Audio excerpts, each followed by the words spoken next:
is hovering at minus 12 decibels. We're go. I'm back.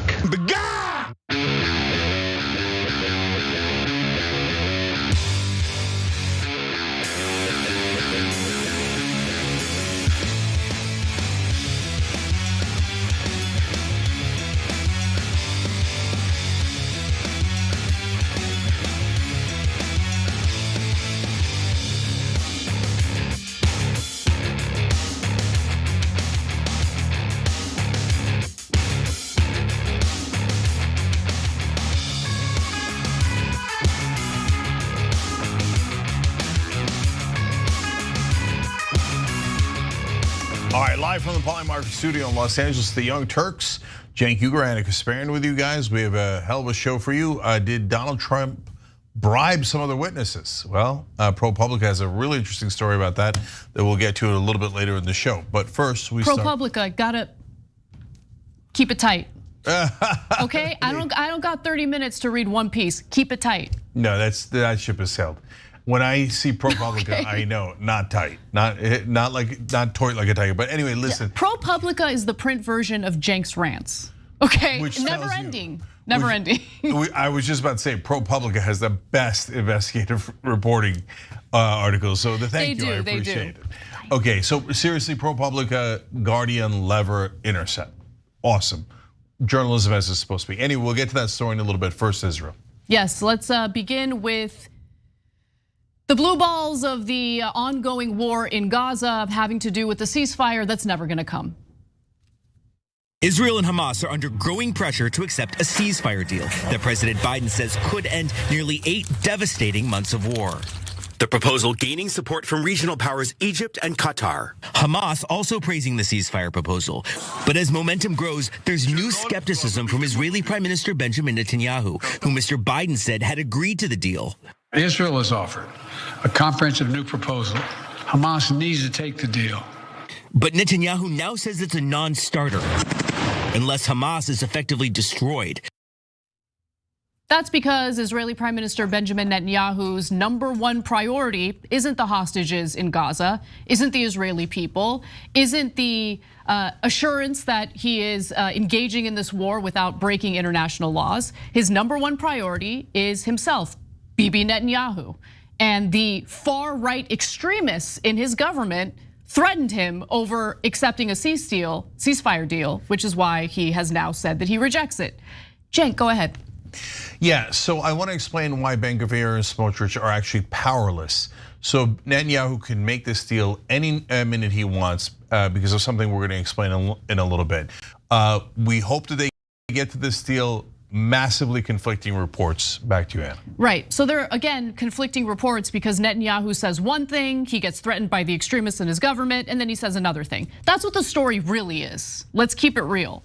But members of the Israeli government, including Netanyahu, after first telling Biden that he would accept the framework of the cease deal, were later quick to claim that the Biden administration and what they laid out in their announcement wasn't an accurate representation of their demands. Now, before we get to more of Netanyahu's response, here are the details of the 3-phase proposal that Biden put forth. Phase 1 of the plan involves a 6-week ceasefire in which the Israelis would partially withdraw. There'd be an exchange of some Israeli hostages for Palestinian prisoners and a surge in humanitarian aid. Phase 2 would see a permanent end to the fighting, the final exchange of Israeli hostages for Palestinian prisoners, and a complete Israeli withdrawal. Phase 3, the remains of dead hostages returned to their families, and a plan to rebuild Gaza with foreign aid. Now, apparently that final 3 to 5 year phase would also include the establishment of a Palestinian government that is not led by Hamas, obviously.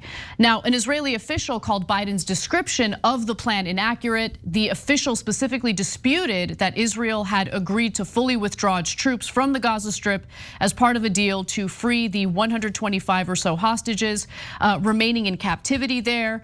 I say 125 or so because the exact number of remaining hostages, meaning hostages who are still alive, is still uncertain. We don't know. There have been some reports indicating that somewhere around around 82 to 83 hostages still remain alive, but we don't know the exact number. They also said that while the White House described the plan as originating from Israel, it was actually a proposal put forth by mediators, which Israel made amendments and changes to. Netanyahu himself also put out a statement on Saturday, this past weekend.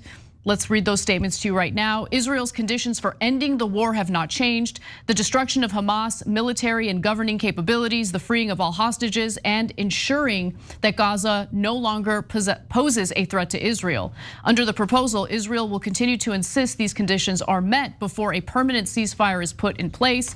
The notion that Israel will agree to a permanent ceasefire before these conditions are fulfilled is a non-starter. Far-right members of his cabinet are so furious about the ceasefire proposal that they're now threatening to resign and collapse Netanyahu's precious coalition. Got a video on that or no? It is a reckless deal. There is no total victory except a total defeat for Hamas. I say that if Prime Minister Netanyahu continues to lead this deal, we will dismantle the government.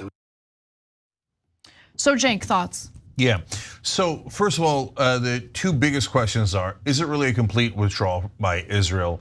And do they really need the complete destruction of Hamas? Because if you stick with the Ben-Gvir and Smotrich lines, the radical right wing of Israel, well, nothing's gonna satisfy them. They want everyone in Hamas dead. There's no end to that war, right? So on the other hand, I'm actually quite surprised that Israel would agree to a complete withdrawal from Gaza. If that's true, that's terrific. But and now comes the biggest question, which is, did Israel actually accept this or did they not? Let alone the super important details that I just outlined as to what's in the final plan, right? But Biden said that they had basically agreed to the deal already, and there are several ministers in the Israeli cabinet that say, yes, we agreed to it. And then there are several other ministers who say, no, we didn't agree to it. So the reality is probably that Netanyahu did agree to the deal, but he doesn't want to say that publicly to Ben-Gvir or Smotrich because they would dissolve the government immediately. But part of the problem is that Netanyahu agrees with Ben-Gvir and Smotrich. He is a radical right winger who's never been satisfied with how much pain and destruction he's bestowed upon the Palestinians. So the reason why that's so important is because he actually doesn't need them for his coalition. Ben-Gvir and Smotrich have combined, their parties do, 13 seats. Well, if you lose those 13 seats, the really tiny majority that he has, the government would be dissolved. Wrong. Yair Lapid, who is the main opposition leader, says if they leave the government, we will join the government. He has 24 seats. So he doesn't need the radical right wing at all right now. He's choosing to be in a coalition with them than the reasonable secular opposition. So basically, this is Netanyahu playing Hamlet because Hamas has sent nothing but positive signals about the deal. And Israel originally proposed it, so it should already be a done deal. But Netanyahu is saying, I don't know, I'm thinking about killing more Palestinians. Now, listen, the reason why I'm a little bit hopeful about how this is actually going to end is because I think that part of the deal was inviting Netanyahu to actually speak in front of Congress. Mike Johnson had already done that, the Speaker of the House, but Schumer and the Democrats had not agreed. Now they have agreed. And I think that that was part of Netanyahu going, okay, I'll dump the right wing. I'll bring in Lapid's seats. We'll end this thing, but I want more concessions about how many people I get to murder, blah, blah, blah. And I want to be feted in Washington. I want to be a hero, conquering hero, and I want endless standing ovations. And I think that's the deal. By the way, I hope that's the deal because that would mean an end to the hostilities, the end to the bombing, and complete Israeli withdrawal. I would be super surprised by the complete Israeli withdrawal. I would be very surprised if at the last minute they didn't pull a Trump-like thing where they go, oh, we're changing the deal. Now I want this thrown in and that thrown in. That's exactly right. Yeah. So in other words, the pathetic, impotent Democrats got played again. Because that's what Democrats are. No, we do know that, Cenk. There is no ceasefire. Let's keep it real. I love that you're hopeful. I love that you're optimistic. You are the polar opposite of me when it comes to most political issues. I am not optimistic. I am as pessimistic as can be because one of the players in this war is Israel, and we're not dealing with honest actors here. Yeah, well, look, so Hamas, obviously terrible group as well, but when they say they accepted a peace deal, that usually is true, except when Israel says they accept a peace deal or make some sort of movement in that direction, it's usually not true. In this conflict, in this stage of the conflict, for sure, in this round, I should say. Okay, but two more things that are important. 4 hostages were revealed to be dead by Hamas. Now Hamas claims they're definitely dead, and so at least that's 4 more confirmations for the family members, and it's tragic in every way. I mean, imagine that's how your dad died or your son died. It's just the worst thing you could imagine. Now, Hamas claims they died in an Israeli airstrike. We have no idea if that's true, but my point is, the longer we go, not only are there going to be hundreds of more Palestinians killed and probably thousands of more Palestinians killed, innocent Palestinians, but hostages continue to die. Get them out of there, get them out of there. You got a peace deal, take the damn deal. And I think that's part of the reason why those 4 deaths were revealed, to put extra pressure on. And there is massive pressure from the hostages' family members in Israel. Well, look, even if an Israeli airstrike killed Israeli hostages, it's really Hamas's fault. Just remember that. I know, they always say that. They actually do believe that. You just have to say that and not really think about it.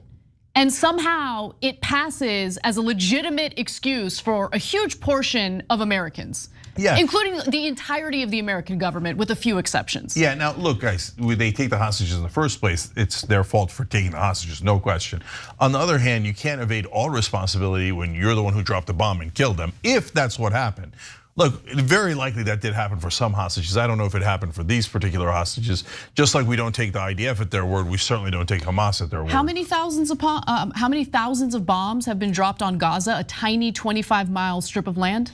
It's an area the size of Las Vegas, and by my calculations, they stopped reporting after the first couple of months. First 3 months, 45,000 had already been dropped, so probably nearing about 100,000 right now. That sounds about reasonable, no? In a densely populated strip of land? 100,000 different bombs, some of them 2,000-pound bombs that take out 3 football fields at a time, have been dropped in an area the size of Las Vegas. Right. But people claim, oh, they didn't mean to destroy all of Gaza. That was an accident. Right, but that's Israel the most preposterous thing that I've ever heard. Israel has a right to defend itself. Just repeat that over and over again. So if you agree with that, your smooth-brained, thinking on this issue will totally, justify what's happening with the atrocities that are taking place in Gaza. Totally fine. Israel has a right to defend itself. Just like if anyone wrongs me, I have the right to, break into their home and kill every single one of their family members, maybe even kill their neighbors. Why not? Definitely their neighbors, yeah. Why not?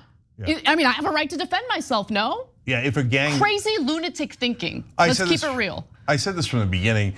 If a gang from Cleveland attacks people I know, family and friends, I don't get to kill half of Cleveland.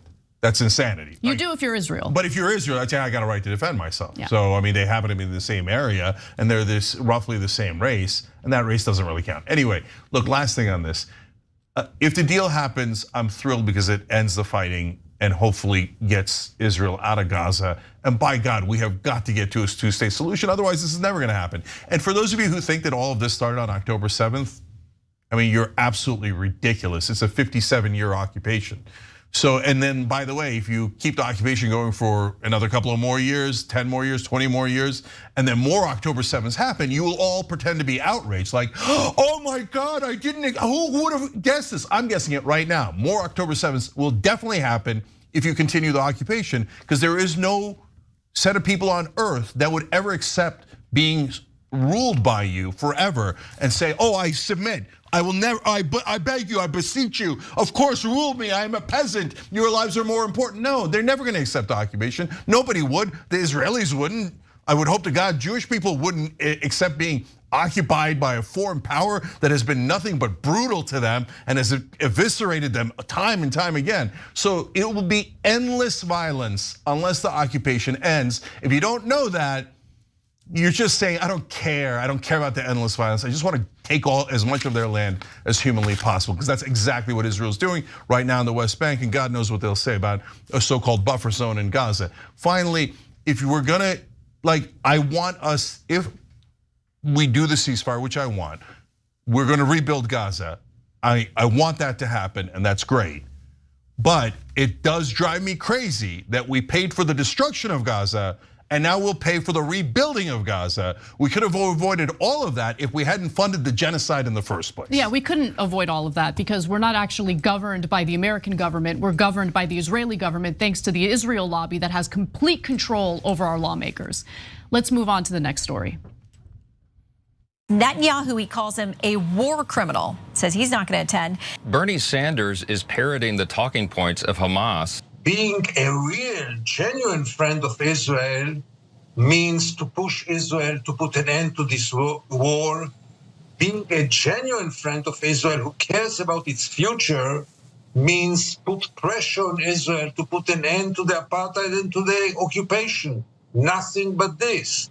What the Americans are doing and others is, like a drug addict. Supply the drug addict with more money. He will be very happy about it. He will buy more drugs, but that's not friendship and that's not care. Well, the US is certainly intent on enabling the drug addict. In this case, using Gideon Levy's analogy here, we're talking about Israel and its addiction to US bombs that it's currently dropping on Gaza. Now, Republican House Speaker Mike Johnson is already attacking Jewish American Senator Bernie Sanders for refusing to attend a speech that a foreign government's foreign leader plans to give during a joint session of Congress. Of course, I'm talking about Prime Minister Benjamin Netanyahu. Now, before we get to Johnson's statements against Bernie, here's the context. Israeli Prime Minister Benjamin Netanyahu, who funded the terrorist group Hamas and is now overseeing a genocide in Gaza, has accepted an invitation to speak during a joint session of Congress. He was invited by Mike Johnson in the House, and then later Chuck Schumer, a Democrat, in the Senate. He's the Senate Majority Leader. Now, Chuck Schumer engaging in this invitation is hilarious considering the fact that he literally gave this speech on the Senate floor. The fourth major obstacle to peace is Israeli Prime Minister Benjamin Netanyahu, who has all too frequently bowed to the demands of extremists like Ministers Smotrich and Ben-Gvir and the settlers in the West Bank. At this critical juncture, I believe a new election is the only way to allow for a healthy and open decision-making process about the future of Israel.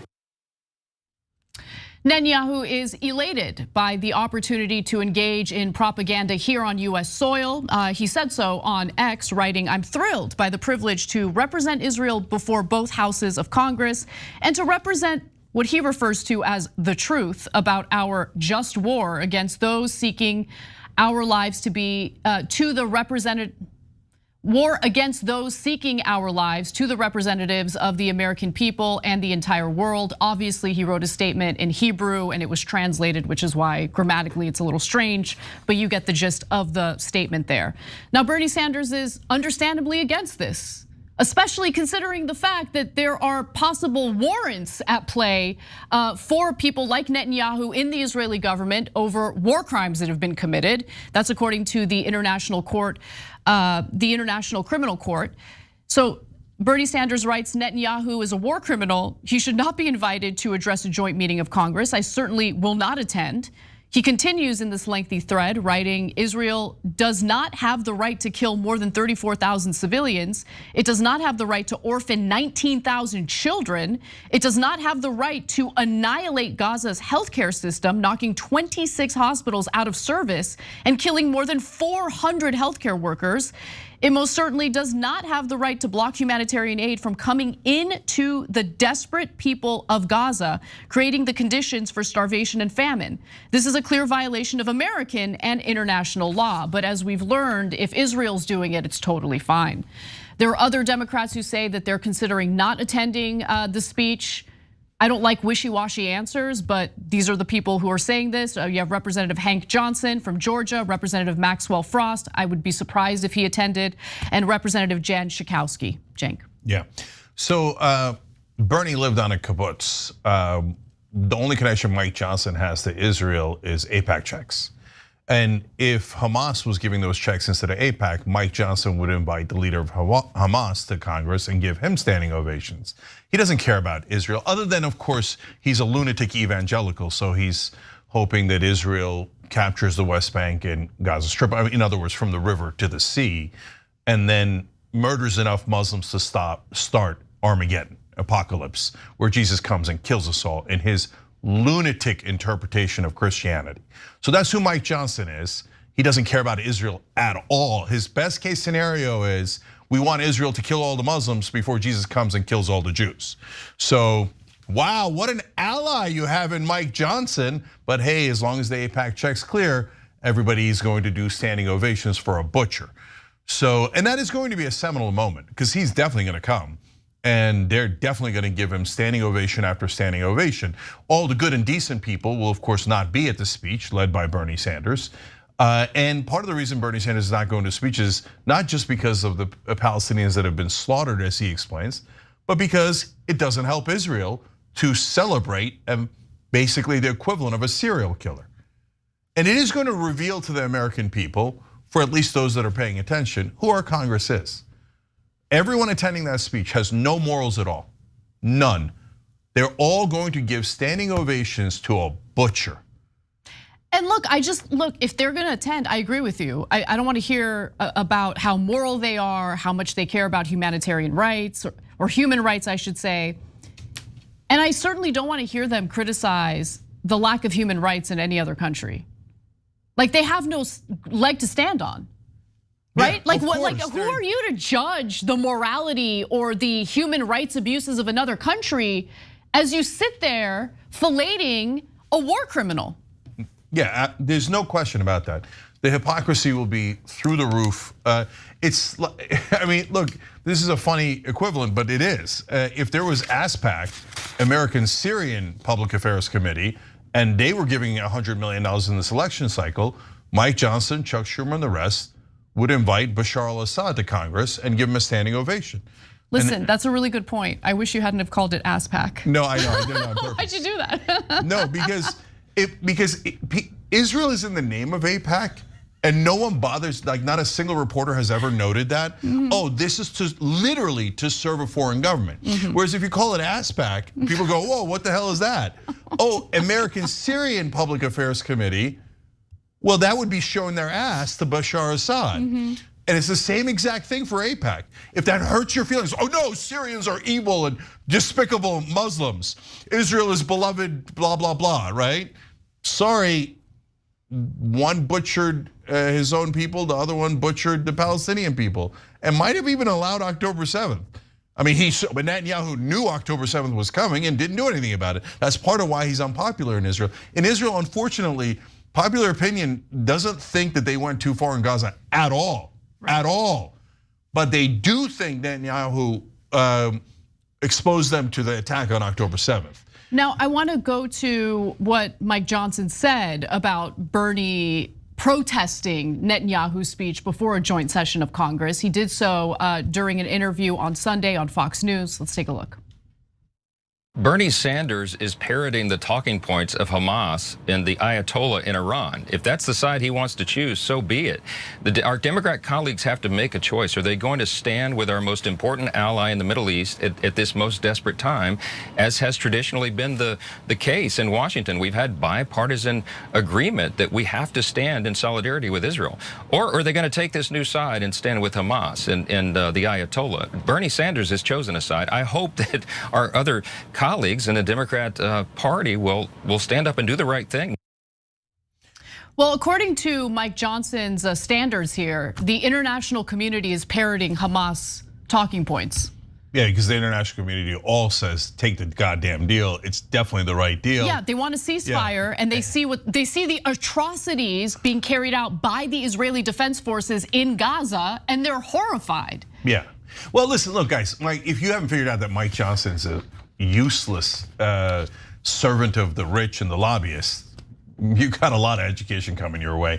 So, but he's using super harsh words, saying that Bernie Sanders is in favor of the Ayatollah in Iran and Hamas. So am I allowed to use equally harsh words? I think Mike Johnson is dripping in blood, that he's helped to slaughter so many Palestinians that whenever I look at Mike Johnson, I see blood dripping from his face. And that part is real. 36,000 dead, either burned alive or crushed by concrete. So that's who Mike Johnson is. He's a despicable human being. And Israel did 30 times the terrorism of Hamas. And he thinks that's our most important ally, the one who butchered 25,000 innocent women and children. Imagine a stadium full of people, and imagine Mike Johnson giving a standing ovation to the serial killer who murdered everyone in the building. And that's who Mike Johnson is. So I'm not at all surprised, but it's not just Mike Johnson. Every Democrat and every Republican that gives that butcher a standing ovation is the most immoral son of a bitch you've ever seen. And it is about 85 to 90% of the United States Congress. Definitely belongs in the ass pack. Sorry. All right, we got to take a break. When we come. All right. Sorry. Okay, well, we got to get to the next story. So let's take a break, and when we come back, some big news out of Mexico. They just had their presidential election. We're going to tell you who won and why it's a big deal. This was my ass.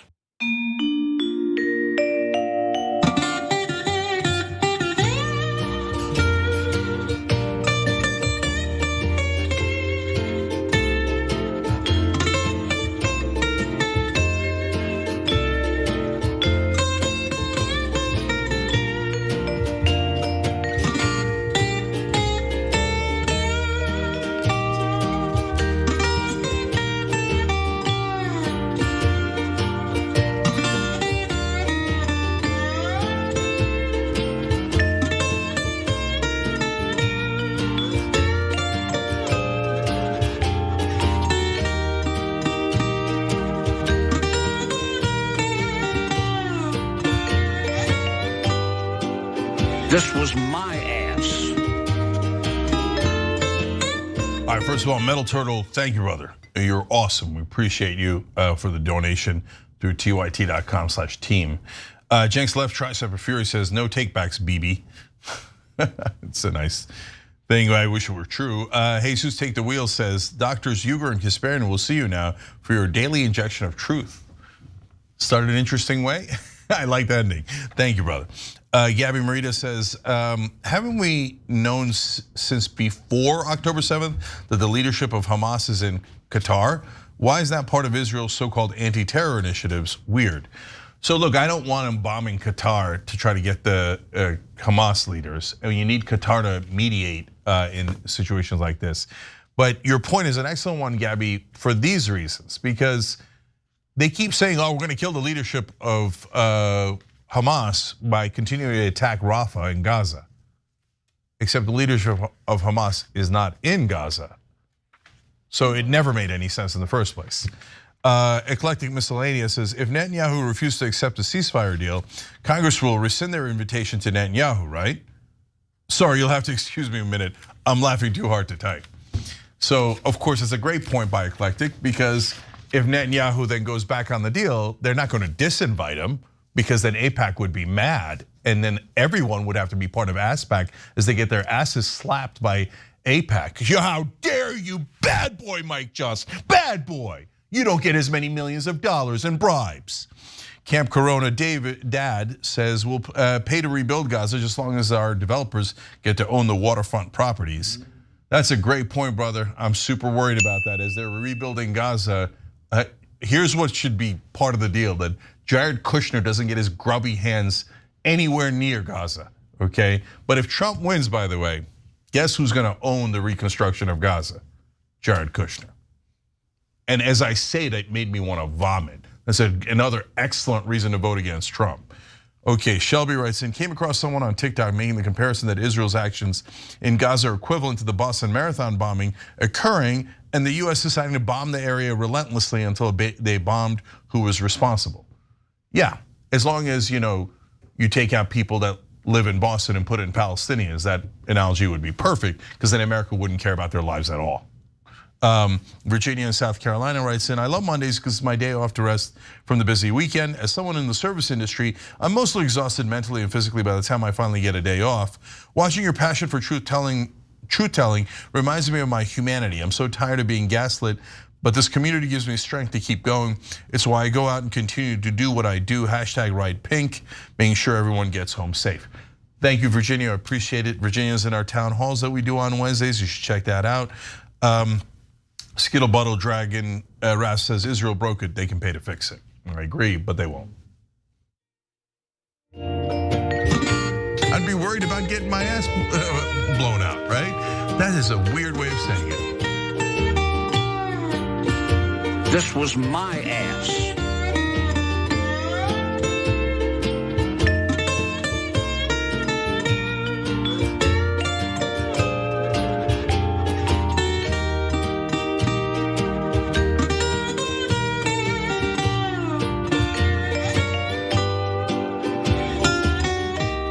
All right, back on TYT, Jank Anna, Corey Weaver, and Death Metal John 69. Okay, they just joined by hitting the join button below. We appreciate you guys, Chaplain Fred and Lady F and T, both, and Jan B, all gifted 5 Young Turks memberships on YouTube. You guys are the best. Anna. Big news out of Mexico from the weekend. Let's get to that story and more. Claudia Sheinbaum, a close ally of Mexico's current president, Andrés Manuel López Obrador, declaring victory overnight. The election also happening across the U.S., with 20 Mexican consulates allowing voters to cast ballots.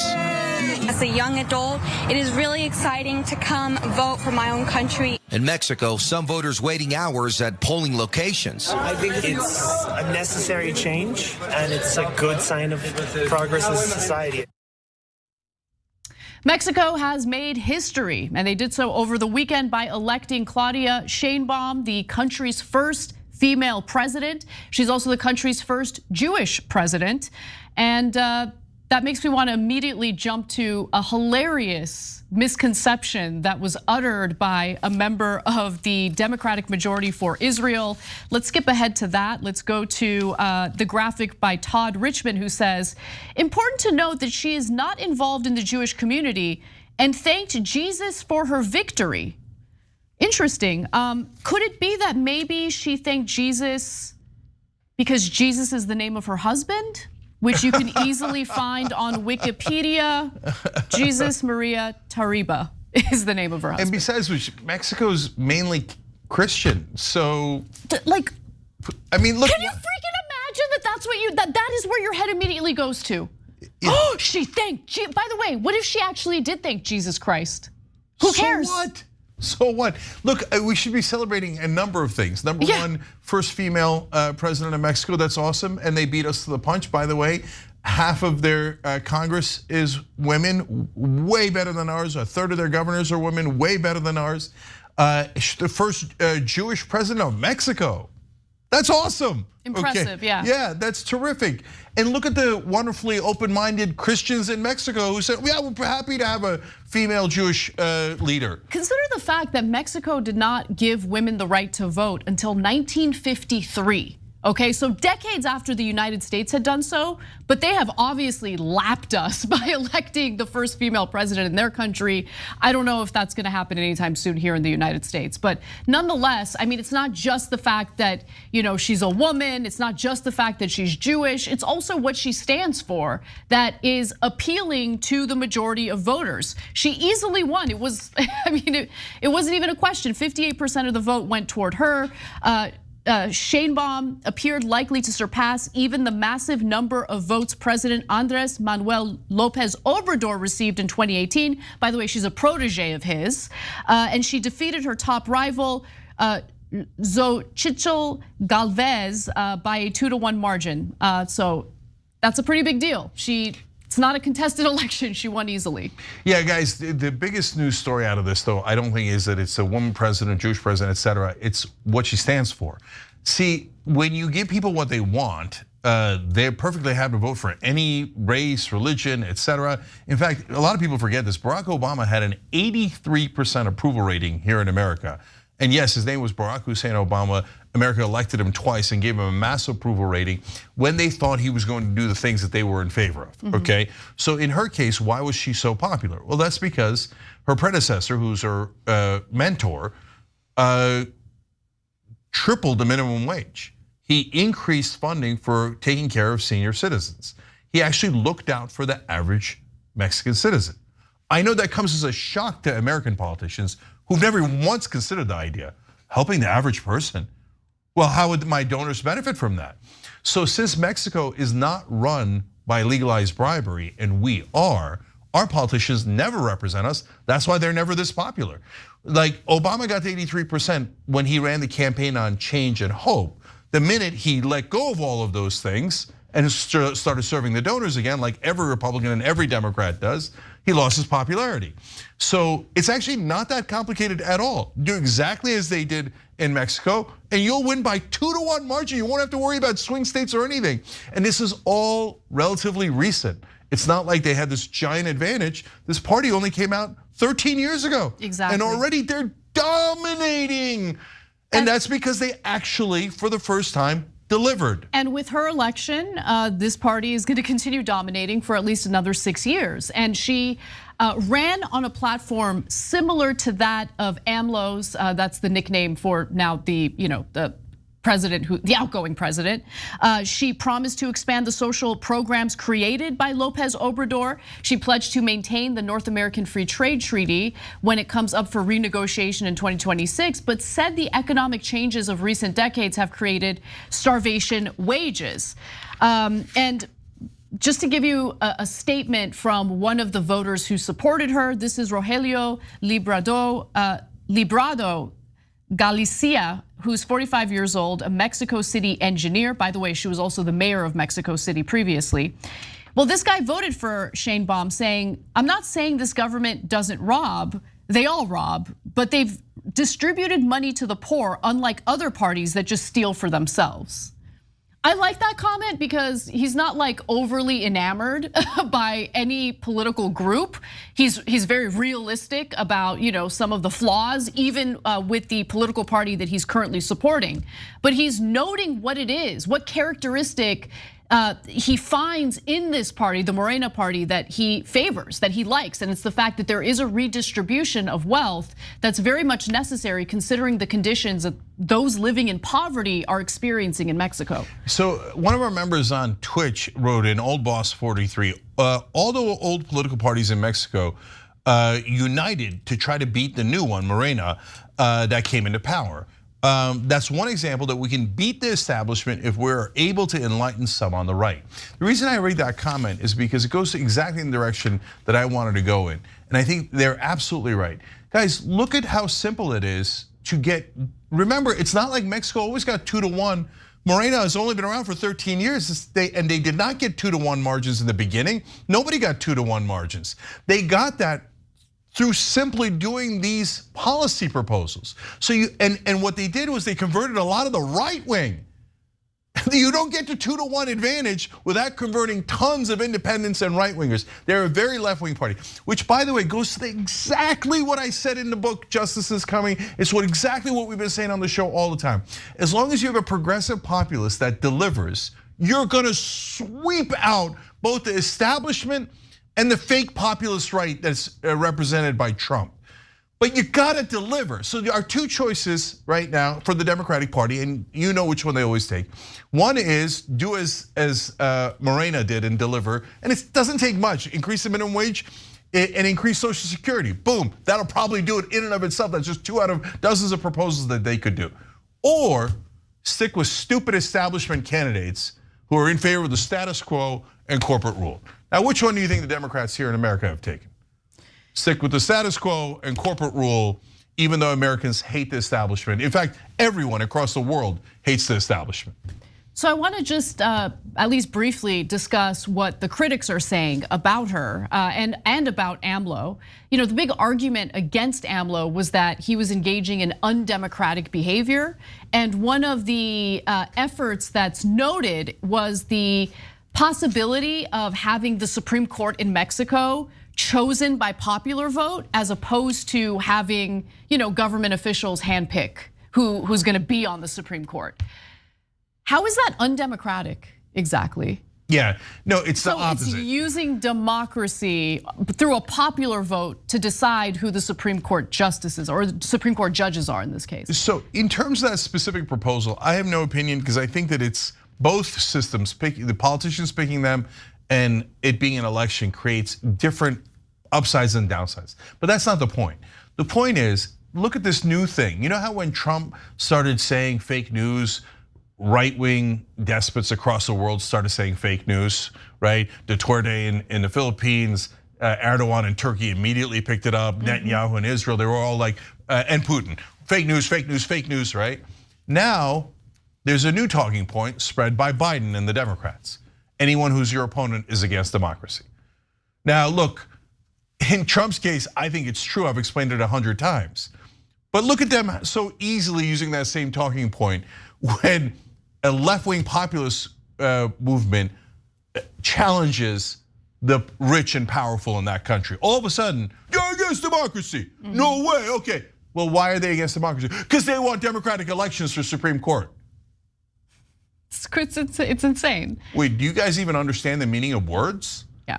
The other criticism is that she, along with Lopez Obrador, are too critical of business owners and of the rich, which obviously these are individuals who feel attacked because there's a real effort to redistribute wealth in Mexico, and they obviously don't like that. But in regard to trying to consolidate power and engage in undemocratic behavior, Sheinbaum tried to assure critics that she would not use her mandate to concentrate power. Quote, "We're Democrats, and by conviction, we would never establish an authoritarian or repressive government." And obviously by Democrats, she means they believe in a democratic system of government, not Democrat as in Republicans versus Democrats. Yeah. All right, now back finally to the historic nature of this. So Israel has elected a female prime minister. Turkey has elected a female prime minister. Germany has, now Mexico has, and on the list goes. But America, nope, still not there yet.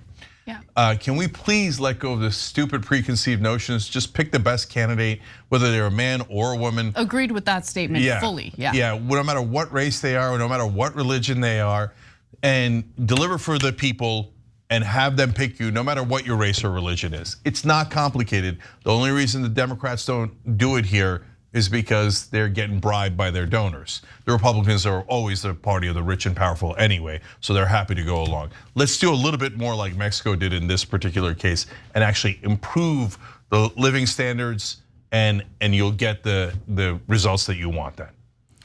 All right, we got to take a break. When we come back, we'll talk a little bit about this expose by ProPublica regarding alleged and possible witness tampering by Donald Trump. Donald Trump didn't want you to see this report. A cease and desist letter made that abundantly clear, but we've got the details and we'll share them with you when we come back. Obrador.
A couple of programming notes. First of all, ring the bell.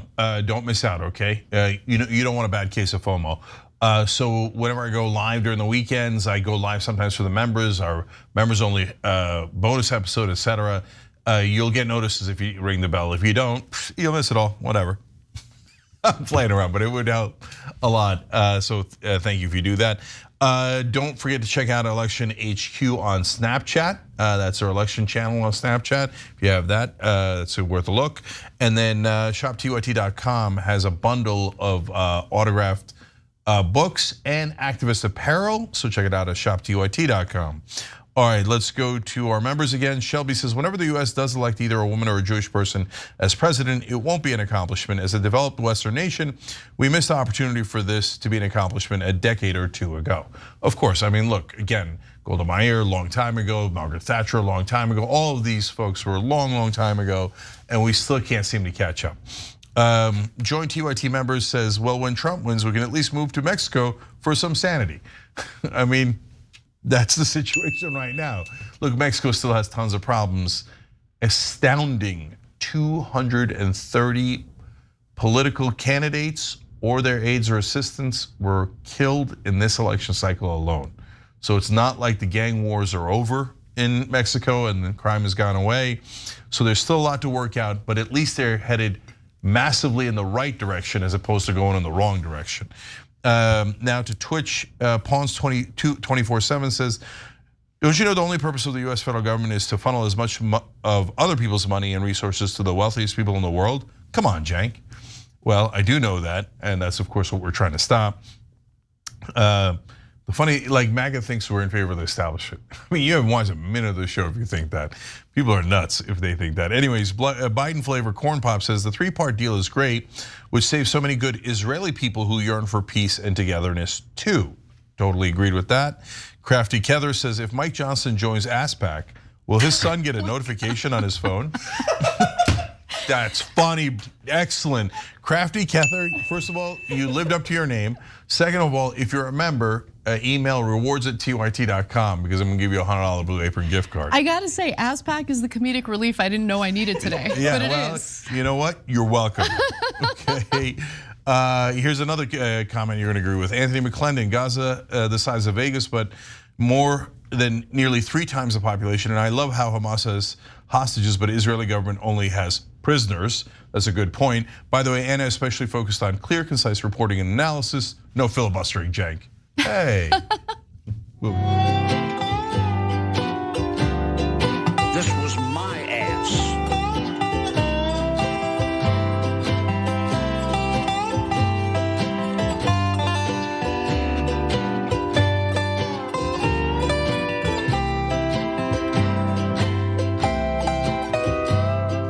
All right, back on TYT, Jank, Anna, Alpha Dog, and Jean Bell, they just joined. And Jesse gifted 5 Young Turks memberships. Earlier in the show we had ASPAC, and now we have Azrol Dragoon, who writes in the YouTube member section. Some of us from Mexican heritage follow Jank and Anna, and Mexico does listen. That's awesome. Love it. If we had any effect in that outcome, I couldn't be happier. Definitely. All right, Anna. All right, well, we've got a pretty explosive story for you, one that the Trump campaign didn't want you to see, but oops, you're about to see it. The Trump campaign attempted to stop ProPublica from publishing one of its exposés on potential witness tampering by Trump, sending the journalistic outlet a cease and desist letter. Well, the plot failed, and now we're gonna share what Trump didn't want you to know about, didn't want you to see.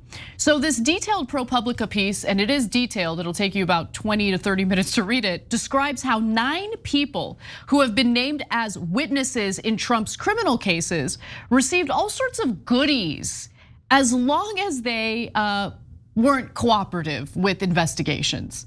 Now that's like the heart, the angle of this story, and the goodies that we're talking about include things like large pay raises, massive severance packages, new jobs and promotions, and even shares and cash from Trump's media company. Those shares, I don't know how much they're gonna be worth, so cash in if you can. Cash in as soon as possible.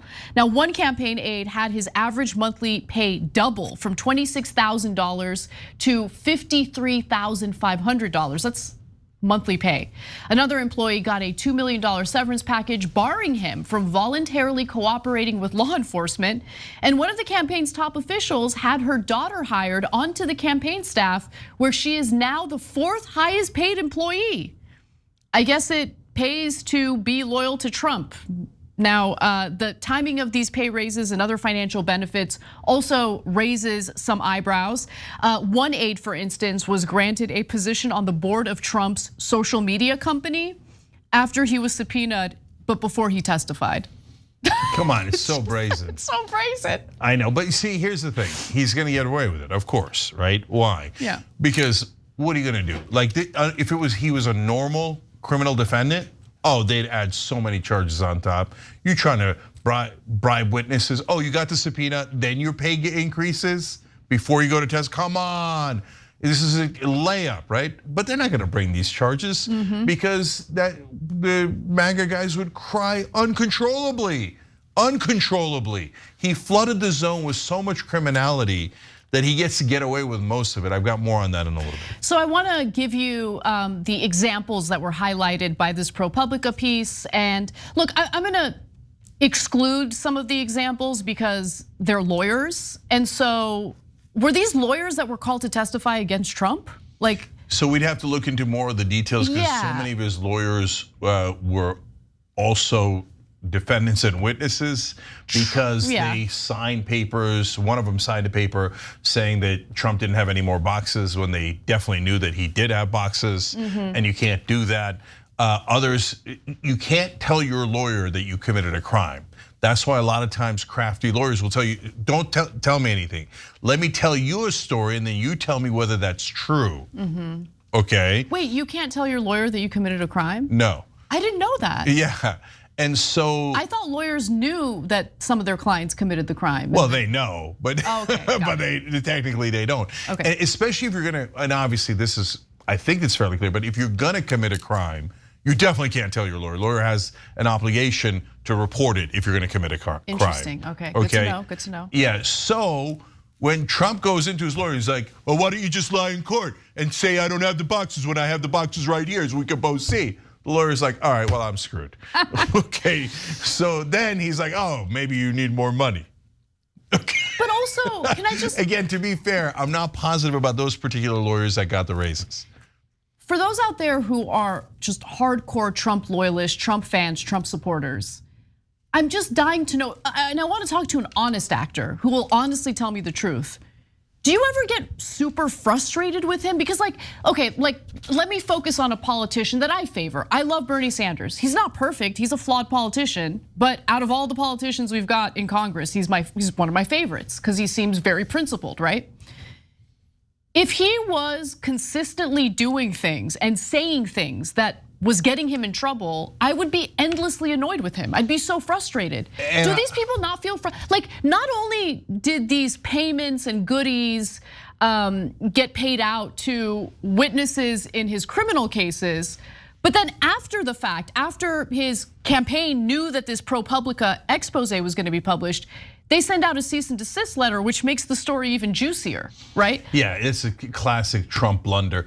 But that question you asked, I've actually asked on Twitter many times, and I actually have a decent number of MAGA guys following me to troll me because they hate me and all that stuff, right? And interestingly enough, some of them give honest answers. So you get the usual, about 2/3 in that case, super rough, my reading of it, right? Going, oh, no way, Trump doesn't commit any crimes. He's an angel, that's why I'm not worried about it. Oh, you guys made all that up and you brought it in 2,000 mules. But that's normal. Okay, by the way, they withdrew 2,000 mules. Salem company, if you didn't hear, it's a fraud.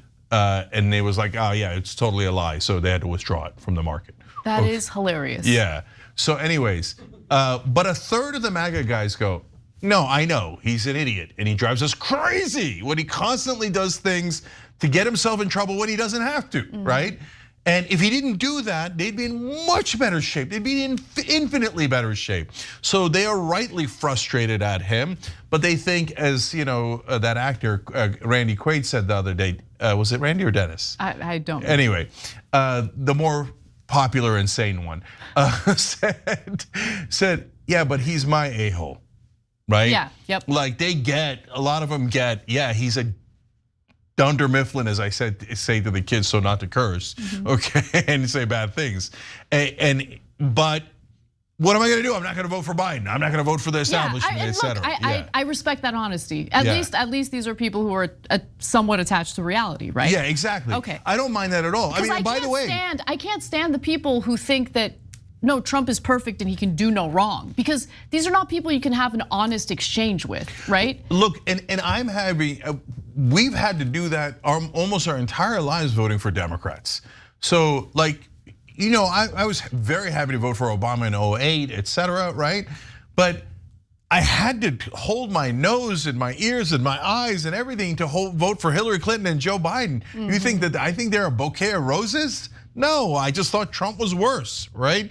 So we get it if you say that, but when you live in La La Land and you're like, oh no, I bet all those raises after the subpoenas and a $2 million severance package and all this was just a coincidence, and that's why they didn't want the story published, because those were all coincidences at the same time. All right, brothers and sisters, whatever you want, but don't worry, he's gonna get away with it because you guys do nothing but cry. No, it's not even about them crying. I just think he's just such a target-rich environment for criminal cases. You get what I'm saying? And I hate that the hush money case is the one case that actually worked out. That actually could proceed? Yeah, that proceeded, that he was prosecuted under and was actually convicted of, because out of all the criminal prosecutions, I feel the focus should have been on the fake elector scheme and on the classified documents stuff. But nonetheless, let's move on to the specific examples that were highlighted in this ProPublica piece, starting with Alan Weisselberg, very loyal to Donald Trump, didn't incriminate Trump at all during his testimony, but he got paid for it. A lucrative severance package is what he received. There's Boris Epstein, who is a Trump campaign advisor. The benefit that he got was doubling of pay. Yeah, it still couldn't fix his mouth though. Oh my God, Jay. He always looks like that. Okay. He's the one that yelled out, "Sarabies!" You remember that? Of course I do. How could I forget? There's more. And by the way, the mask on Alan Weisselberg has nothing to do with COVID. That's just a gag that Trump put over his mouth so he couldn't talk. Okay, there's Margot Martin, who's a Trump aide. The benefit that she received was a 20% raise. I'm not too familiar with her, but she got a 20% raise. Yeah, and by the way, so now, okay. First of all, a 20% raise could happen. It's not that big a deal. Yeah, exactly. Yeah. And to be fair to, sorry to interrupt you, Cenk, but to be fair to ProPublica, as they have noted, they did not find evidence that Trump personally approved the pay increases or other benefits. So that goes back to my point of Trump should have just left this alone. He should have just left this alone. Yeah. The cease and desist letter makes it appear as though the Trump camp knows he engaged in wrongdoing and wanted to bury this story. Because very, very, very likely he engaged in wrongdoing. But you got to my caveat, a couple of caveats here. Look, Trump controls his businesses very closely. Everybody who's ever worked with him says that. But right now they don't have evidence. We're clear when they do and do not have evidence that he personally ordered all of these salaries to go up. We also didn't have evidence that he paid the hush money until we did have the evidence, and it turns out he did pay the hush money and order it, etc. But anyways, for now though, it's important for you to know that they don't have that particular evidence yet. And some of these could have been perfectly normal under other circumstances. I'm sure plenty of people got 20% raises in that year in other contexts and maybe in other campaigns. So, and it's possible that some of them were perfectly innocent and some of them were because they didn't want them to testify, right? So you guys get to make those decisions with the information we have public. This is not a trial. We're not convicting him on any of this yet and probably never will. Yeah, that's exactly right. And look, Trump has engaged in witness tampering in the past. Let's go to graphic 9. Last year, Trump himself publicly discouraged a witness from testifying in the Georgia case. Trump posted on social media that he had read about a Georgia politician who will be testifying before the Fulton County jury. He shouldn't. So when you tell witnesses to not testify, you shouldn't testify if you know what's good. Come on, brothers and sisters, this is textbook witness tampering. Paying someone $20 million is right before they are set to testify is textbook witness tampering. But anyway, look. The main reason he will not be charged with any of this is because people are exhausted, and they're partly exhausted from the nonstop screaming from MAGA. You guys remember the meme about the Democrats who were upset when Trump won back in 2016? You probably, if you haven't seen this on the internet, you probably haven't gone on the internet. That's a pretty brutal meme. Yeah, and so that was like, haha, making fun of the left for crying. We got you. And then there was this guy now from the Trump trial when he got convicted. And he's now the MAGA meme for crying. And there you go. I mean, Free Father Teresa? Free Father Teresa, and he's crying. Come on. Come on. But that right there, sorry MAGA, but that's now your poster child right there. Just be normal. Yeah. Just be normal. Like, don't. I just don't worship false prophets. That's all I'm saying. Yeah, it's so obvious. Like, guys, if you're MAGA, you already know if if you're not an establishment Dunder Mifflin, here we go again. Because the establishment guys are like, oh no, if you take millions of dollars from Pfizer, I bet you can vote against them depending on your policy position and your ideas. No, we all know he's getting bribed, right? You take money from AIPAC, you take from the defense contract, we buy, right? We all know it, MAGA knows it. The only people who don't know it are people who watch cable news, right? Or those who are on cable news. Yeah, of course, the people on cable news are like, what do you mean? Millions of dollars don't affect anybody. Right. Okay, anyways, but so you're saying, yeah, all of those other politicians are affected by the money. But when Trump does these obvious brazen things of giving like $2 million to a guy right before he could or could not testify, you're like, I don't see it. I don't see it. Okay, whatever, here. Oh my God. All right, we gotta take a break. When we come back, the Sandy Hook families are coming for Alex Jones and his media company. I'm gonna give you the details and more when we return. Sarabies! Now I'm gonna do something very different here and read some one-star reviews of the Young Turks on Apple Podcasts.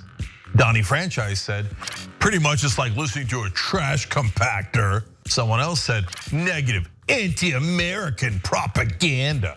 And others said, out of context, misquotes, typical leftists who are afraid to debate, just smear. These two would be perfect for CNN or MSLSD. Well, Donnie, you might have a point, because I feel like a trash compactor right now after taking in all those garbage reviews. But thanks for listening anyway. We are, in fact, unapologetically progressive. And if you're not ready for bold commentary, then we're not the show for you. On the Young Turks, we speak up about the issues that matter, and we want to make positive change happen. And now here's why we actually do the show. Mariel Morales said, found this podcast from the True Crime Podcast, Fruit Loops, and other great progressive podcasts. I've become an instant fan of the Young Turks. Great conversation, great takes, very well composed, factual podcast, very informative. Love to hear that. Zed55 said, it's a joy to experience such awareness and intelligence from fascinating people. And Anna is gorgeous and brilliant. Apparently I'm just fascinating, but I'll take it. Paul for Progress said, news well delivered. Appreciate it. KOOK said, Democrats and Republicans are fair game for TYT. And if Anna or Cenk provide disinformation about anything, they will admit they made a mistake and correct it. We appreciate you noticing that we are honest. To people who actually listen to the substance of the show, thank you. Your listenership supports what we do. Leave a 5-star rating for the Young Turks on Apple Podcasts. Let's take the ratings back from the trolls.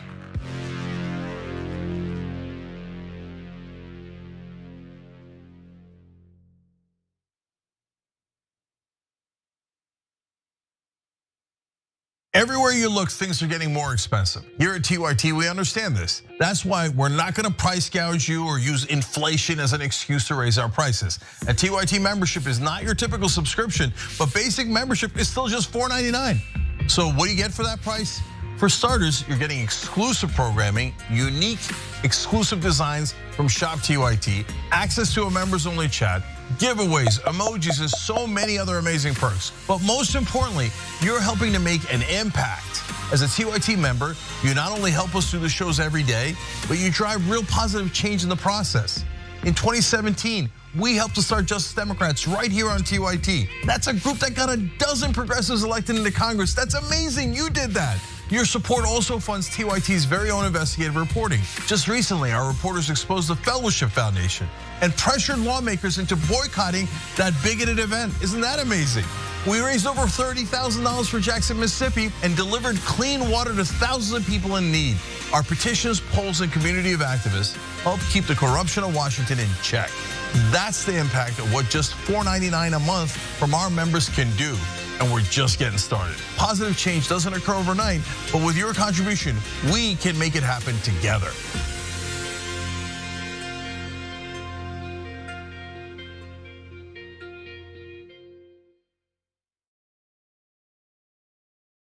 A new TYT app experience is now available. Check out brand new features like voting in polls and signing petitions. You can also follow your favorite TYT shows, join the live chat, engage in message boards, search for and follow topics you care about, and much more. Download the app by searching for TYT in the App Store or via Google Play.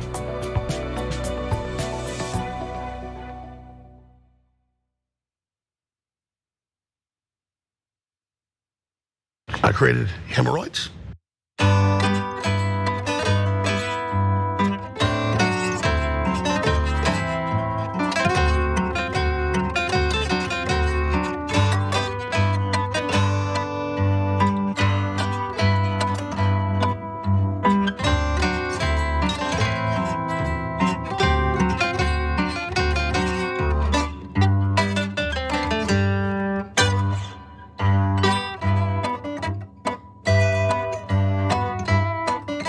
All right, back on TYT, Cenk, Anna, and Pierre Jean-Jacques, who gifted a Young Turk membership. We appreciate you, Pierre. It's a pretty hot name. That's a fun name, totally. Casper, what do we got? We've got this. I've had secret federal filings follow me that I'm committing crimes, referred to the Justice Department, which of course wasn't true. We'd already filed it in federal court months before. They didn't even check it. If you're gonna frame somebody and lie about them to damn federal court, with the know it's already filed in damn court, you bastard. So you. And everybody else that tries to go on your, you want war, you got it. We're gonna beat these people. I'm not trying to be dramatic here, but it's been a hard fight. Wow. This weekend, Alex Jones went through a series of pretty bizarre meltdowns, in part due to his enormous legal troubles. In fact, he could be legally required soon to shut down InfoWars if the families of the Sandy Hook victims who he defamed and was found guilty of defaming get their way in court. Now on Sunday, the family's lawyers filed an emergency motion. And in that emergency motion, they stated that Jones's media company, Free Speech Systems, has yet to show any intention of paying off the massive $1.5 billion judgment against it and Alex Jones. Now, both Jones and Free Speech Systems filed for bankruptcy reorganization after the judgment was reached. Typically, that's done in order to skirt responsibilities in paying the judgment. But the family's lawyers state that Free Speech Systems has no prospect of getting its reorganization plan approved by a court. So the emergency motion has asked the bankruptcy judge to liquidate the media company, Free Speech Systems, and by selling off its assets, those proceeds would then be paid to the families in order to pay some portion of the judgment against Alex Jones. Here's what the finances of Jones and his company look like, and buckle up, lots of juicy details here. According to the most recent financial statements filed in the bankruptcy court, Jones personally has about $9 million in assets, including his $2.6 million Austin area home and other real estate. He also listed his living expenses at about $69,000 for April alone, including about $16,500 for expenses on his home, including maintenance, housekeeping, and insurance. I feel like a lot of people live on way less than $69,000 a month. Yeah. So if you're gonna get sued and you're likely going to lose and you're gonna declare bankruptcy, buy a giant home because they can't take your home. So he has a giant home in Austin, but on top of that, he's saying these are the bare minimum expenses. I did the math on it. That's $840,000 a year post taxes in bare minimum expenses. Okay. So by the way, if you're happy to finance that lifestyle by buying the penis and brain pills he sells, God bless your heart. It's a free country. It's a free market.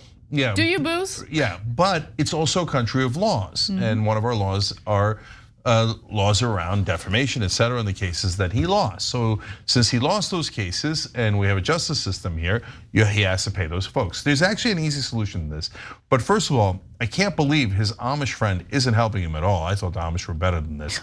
If you show the video again, you'll see that on the panel there appears to be a Amish gentleman. But I'm just having fun. If you show the video, it appears that there are two people on that set that are terrified by his meltdown. Oh yeah, even the guy that you could barely see who looks like a third of Sam Cedar. Okay, even that guy, he looks like he's like almost withdrawing from the set. Like, I mean, how could you not? He looks like he's about to explode. I mean, he is exploding. He's in the process of exploding right now. Yeah. My favorite is when he cries later, and that is actually, see the Amish dude on the left. Look at that guy. He's and like third Sam Cedar on the right. Oh, I really wish I wasn't here right now. Okay, anyways, seriously, back to the important stuff. So there's actually an easy answer to this. What the lawyers are asking for is $8.5 million a year, and I hope you're sitting. That's only half of InfoWars profits every year. And so that's actually a fairly easy thing to do. And they ask it for over 10 years. And if they have earnings above $9 million, take 50% of that too. So it's easy to understand here. Basically, the lawyers are asking for half of his profits, not revenue, profits going forward. Actually, Alex Jones should take that deal. 100%, and maybe we should consider selling boner pills. No, I know. Look, that's what's so frustrating here, guys. We ask you guys to become members, etc. That's like a normal, legitimate way, like if you're subscribing to the New York Times or whatever, right? Or to cable. These guys are all hucksters, so they sell miracle shakes and brain pills. Like, that audience is gonna get smarter, sorry, but come on. There's no pill that makes you smarter. It's but the folks who think they need the pill are the ones that are gonna take the pill and think it's gonna work.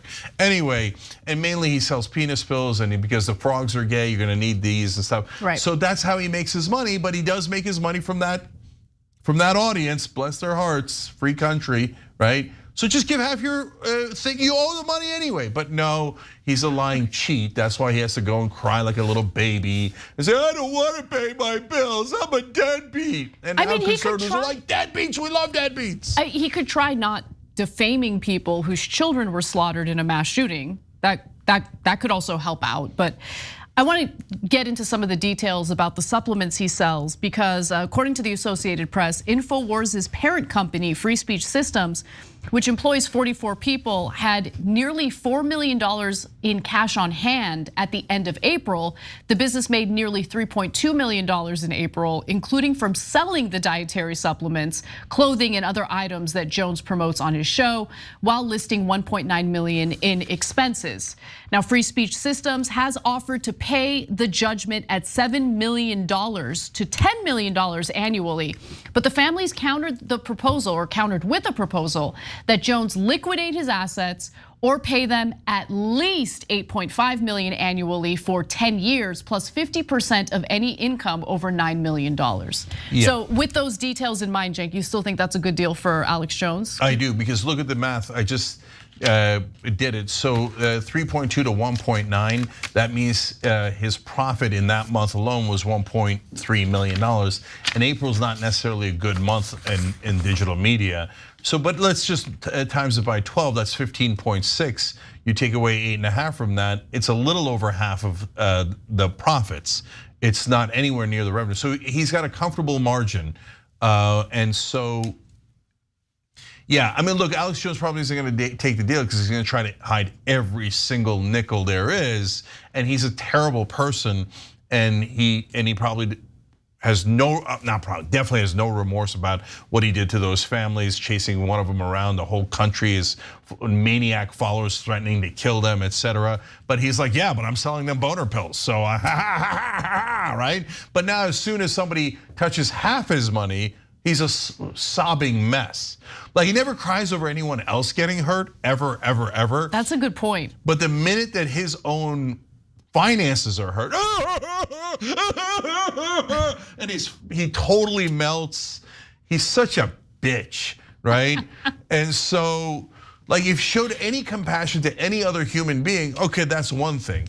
But when all you care about is your money and how to trick the people that trust you the most, your own audience, trick them into thinking that their penises will be larger or that they'll be smarter if they buy your junk.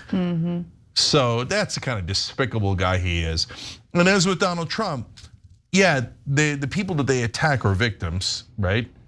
But the people that follow them are actually their marks, their biggest victims, because they rob them blind.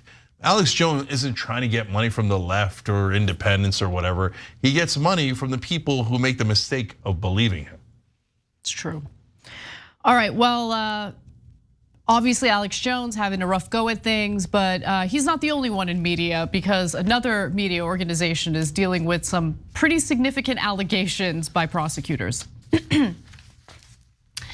The financial officer behind the far-right propaganda rag known as the Epoch Times has been indicted on allegations of a massive money laundering scheme. And it involves, if proven to be true, stealing a lot of money from the federal government through stolen personal information of Americans. Now, the Southern District of New York released a statement saying the following. Bill Guan, 61, of Syracuse, New Jersey, is charged with 1 count of conspiring to commit money laundering. Secaucus. What was that? Sorry, I'm from New Jersey, Secaucus, New Jersey. Oh, did I say Syracuse? Yeah, it's okay. Sorry, I just read it quickly, but yeah, Secaucus, which is a fun name. I guess. All right, anyway. But let me try that again. So Bill Guan, 61, of Secaucus, New Jersey, is charged with 1 count of conspiring to commit money laundering, which carries a maximum sentence of 20 years in prison, and 2 counts of bank fraud, each of which carries a maximum sentence of 30 years in prison. The charges do not relate to the media company's news gathering activities. So that's important to keep in mind. They're not being prosecuted over what the Epoch Times reports. It has to do with a scheme that literally stole money from the unemployment system, then laundered that stolen money and allowed for others to purchase prepaid cards that had that stolen money loaded onto it with cryptocurrency. So Guan is alleged to have laundered some $67 million in funds. So let me break it down further. Bear with me as I give you the details. And this is based on the official press release from the Southern District of New York and also from the indictment itself, which I read in producing this story. So the charges were brought forth by US Attorney Damian Williams, who said of the indictment, as alleged, Bill Guan, the chief financial officer of a global newspaper and media company, conspired with others to benefit himself, the media company, and its affiliates by laundering tens of millions of dollars in fraudulently obtained unemployment insurance benefits and other crime proceeds. And this began in 2020, guys. Think about the timing. 2020 is when the pandemic hit. 2020 also happens to be when legislation was passed that allowed for the federal government to financially bolster unemployment benefits, which paved the way for these scammers to, in a very fraudulent way, steal those unemployment benefits from our government, which of course is paid for by us, the US taxpayers.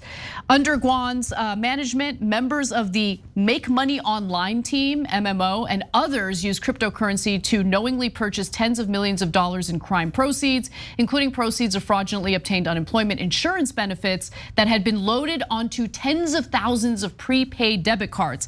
And they would do it by purchasing those prepaid debit cards 70 to 80 cents on the dollar, meaning they pay way less in cryptocurrency and get way more with these preloaded prepaid debit cards that were loaded with stolen unemployment funds. Yeah. So look, there's 2 different problems with the Epoch Times. First of all, in my opinion, their articles and their reporting, I hesitate to even call it that, even with the scare quote marks, is trash, total, utter trash. Don't believe a word they're saying. Don't ever buy that paper. Don't ever read it. It's not really a paper. It's run by this cult, Falun Gong. Look, I got no opinion on Falun Gong to begin with. They're against China. I'm against the current Chinese government. I think they should have more freedom. So I don't start out biased against them at all. So, but I look at the paper once, I remember a long time ago, I'm like, this doesn't look true at all. Okay, so then I double check, and no, I'm like, wait, this isn't a paper? And then I look more into it, and it's just nothing but propaganda. And for whatever reason, they've chosen the right wing, maybe because they're right wing, or they think the American right wing is more likely to topple the Chinese government or whatever. I don't care, right? But the bottom line is total, utter trash. None of it is true in my opinion, so buyer beware. Now, the second part is, these actual charges, which are criminal, against their CFO, and we'll see if he's the only one charged, because it's possible that you charge him looking to get a deal where he cooperates and flips on people above him, CEO, founder, owners, etc. We'll see how that develops. We don't have that yet. Now, is it surprising that a right-wing trash paper would be running a scam where they are robbing people? A little bit. No, I think it's the least surprising thing ever. I think the right wing is predicated on robbing their own followers. No, but it's not even, okay, so I hear the point that you're making, but I don't want to say it's unprecedented. There might be other examples from the past, but we're talking about, what was it again? $67 million in stolen unemployment benefits. I mean, I think it might be very rare for any media organization to do something like this. Yeah, I mean, if you consider them a media organization, but I don't think they're media. A propaganda outlet. Yeah, they're just a right-wing propaganda outlet. But at this point, what media outlet isn't a propaganda outlet? Well, that's part of the problem, right? Yeah. So like, is Alex Jones media? Because Alex Jones is in trouble for a lot more money, right? So hey, Fox News paid over $800 million in a defamation case. So now it's not a unemployment scam, so that's kind of super weird. But like, if you're in the trash business, you don't really care what kind of trash. Right, that's a good point. I mean, morality is not, has not constrained them in the past. Exactly, that's a good point. That is a good point.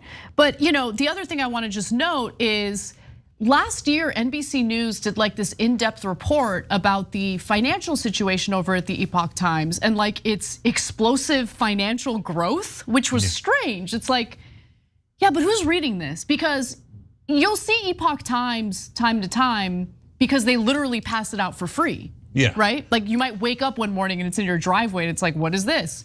Like, how are they making their money? And so let's get to this. Let's go to graphic 8 here. In or around the same time the money laundering scheme began, the media company's internal financial accounting reflected an increased annual revenue over the previous year of approximately 410%, from approximately $15 million to approximately $62 million. Man, boy, we'd love that. TYT.com/team, come join. You don't get that in a normal situation, right? You need like a massive deal to have that happen. If they sign a deal with HBO or something, okay, fine, if HBO even exists, but not this. Yeah. But look, another reason why I brought up the right wing is that, look, can left-wingers run scams? Apparently they can. We've exposed a couple here ourselves. And people are like, oh, don't expose people on the left. No, only the right. No. We expose everyone because I think left-wingers ripping off their audience is worse in a sense, because good people come to you expecting you to do the right things.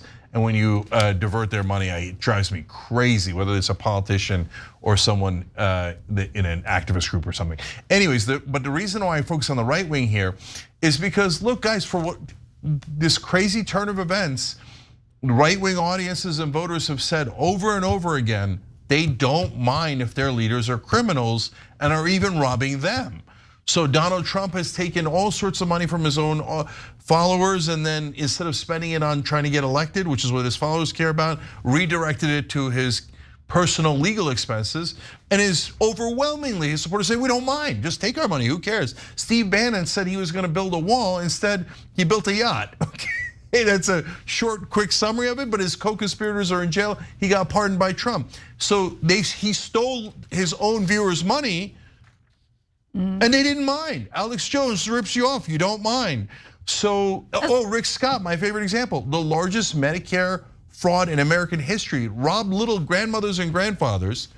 He got elected as governor twice and now is a senator from Florida. Republicans were like, we don't mind at all.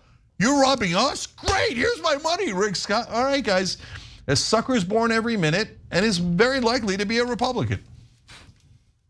All right, let's take a break. When we come back, we'll get into some of Trump's revisionist history when it comes to the lock her up chant.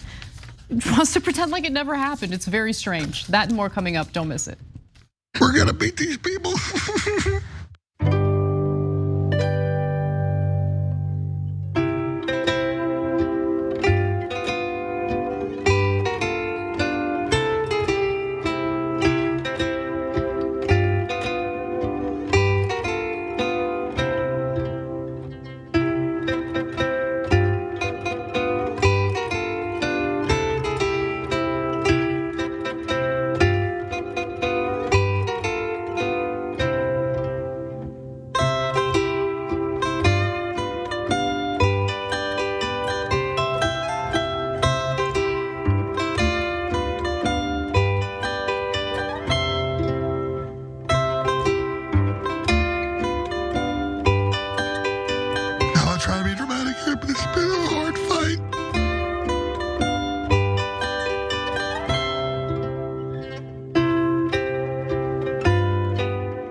Just saying that Alex Jones clip gives me life. We got to figure out a way to get that on all of our phones. It's been hard. Dramatic here, but it's been a hard fight. We're gonna beat these people. That last part though. That last part though. I'm only gonna make $7.5 million in profits. We're gonna beat these people. Look, I gotta hand it to him. He is entertaining.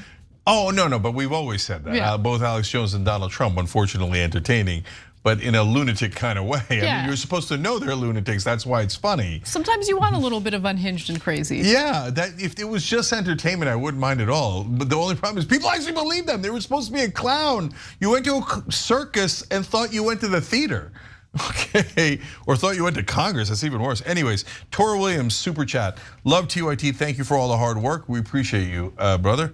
Kimmy Corey Jr. says, I just wanted to tell Anna that I love her top and she looks beautiful as always. Thank you. But her passion is what drives me back over and over. That and Cenk's terrible dad jokes. You know, I'm a little light on the makeup today. I'm trying out new things. Okay, things are being trying. Okay, things are being trying. What the hell does that mean? Okay, anyways, Kimmy, okay, terrible my ass. You know you love them. Anyways. This was my ass. It's been a theme, it's been a theme. Okay, Yeezus Trapedo writes in, as a person who was born Jewish, I want to say for the record, not all of us are Zionist, hashtag not in my name. Of course, and by the way, I don't like to use the word Zionist. I don't want to get into a giant long debate over that. But anyways, no, as I've said a billion times, one of the best fighters for peace and for Palestinian lives are Jewish Americans. Don't make me go through the whole list again, but we love having you here and representing decency. As we do with every ethnic group. By the way, just because I was born Turkish doesn't mean I have to agree with every dumb thing the Turkish government does. I agree with you, yeah. Yeah, you should. Yeah. Everybody should try to be unbiased, okay, about their own ethnicity. Correct. Okay, I'm just playing. You think I'm biased about my ethnicity? Come on. Okay, I'm just playing. I'm playing. Where am I right now? Okay, I hear you. I hear you. All right. So now, on YouTube members, not your anti-Semitic boy toy. Interesting name, says, Cenk, you better never melt down like that. Okay, I promise, especially not over my personal fight. If the lawyers take this money, I'm only gonna make $7.5 million this year. God damn it, man. Pull yourself together, brother. Anyway, tight lines, already funny. I've turned 3 close friends from MSM to TYT. I'm proud of the humble start to conversions. Every little bit helps. Are you kidding me? Definitely, I love that story. Keep converting people from mainstream media. Miss Black Pearl Green Thumb Dragon says, on my way home from today, I was behind a car that had a license plate that said TYT Bay. It's nice to see there are TYT fans in my neighborhood. Booyah.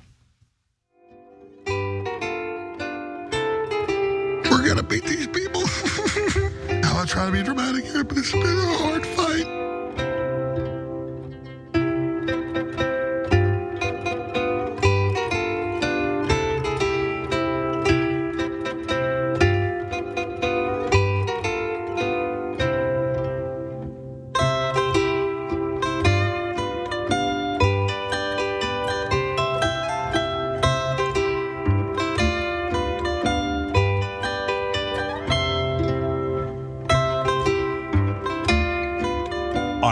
TYT, Cenk and Anna with you guys. And look at these beautiful people. Sam Monica and Michelle Moody gifted 5 Young Turks memberships.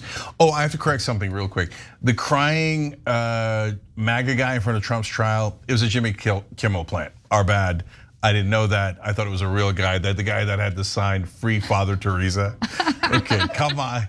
But look, that's such a sad indictment of MAGA that that all of us thought it was real. Yeah. Okay. I mean, look, there were genuine Trump supporters outside of the courthouse. And I mean, they had similar reactions after he was found guilty. They definitely did. But anyways, that one was fake, guys. We don't want you to think that it was real, okay? Anna. All right, let's get into a little bit of revisionism, shall we? You famously said regarding Hillary Clinton, lock her up. You declined to do that as president. I beat her. It's easier when you win. And they all said lock her up. And I felt, and I could have done it, but I felt it would have been a terrible thing. And then this happened to me. Hillary Clinton, I didn't say lock her up, but the people would all say lock her up, lock her up. Okay, then we won. And I said pretty openly, I say, all right, come on, just relax, let's go. We gotta make our country great. I mean, that last part was certainly true. After getting elected in 2016, Donald Trump seemed to drop the notion of locking up Hillary Clinton. But placing the blame for the lock her up chants on his supporters, come on, come on. All right, so look, Trump does have a point that his supporters, in a lot of cases, led the charge on the lock her up chants. There are some instances where he didn't say lock her up directly, like at the 2016 RNC. America is far less safe, and the world is far less stable than when Obama made the decision to put Hillary Clinton in charge of America's foreign policy.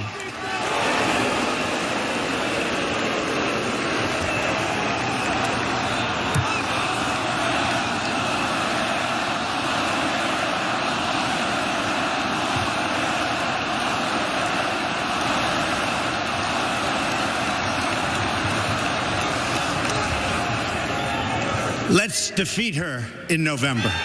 Okay? But that doesn't mean he never said or agreed with the chants from his supporters. He did on multiple occasions in 2016, 2017, and even as recently as 2020.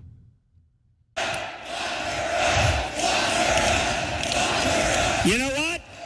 I've been saying, let's just beat her on November 8th. But you know what? No. You know what? I'm starting to agree with you, I'll tell you. Okay, here's one. Just came out, lock her up is right. No.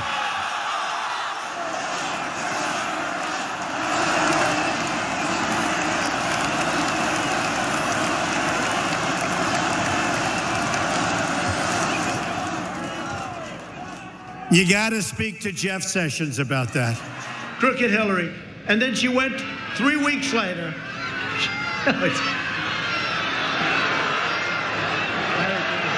I agree. I'll tell you something, though. It is fair to lock them up. You shouldn't lock them up. Lock up the Bidens. Lock up Hillary.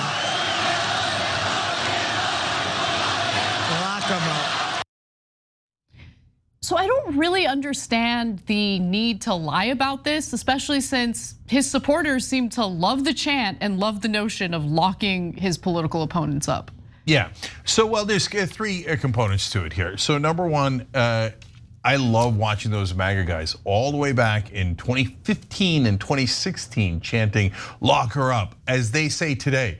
Can you imagine the other side wanting to lock up their political opponents? Guys, you started the chant.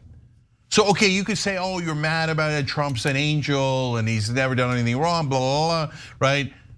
But you can't say, oh, I can't believe you guys would lock up your political opponents when you begged Trump to do it.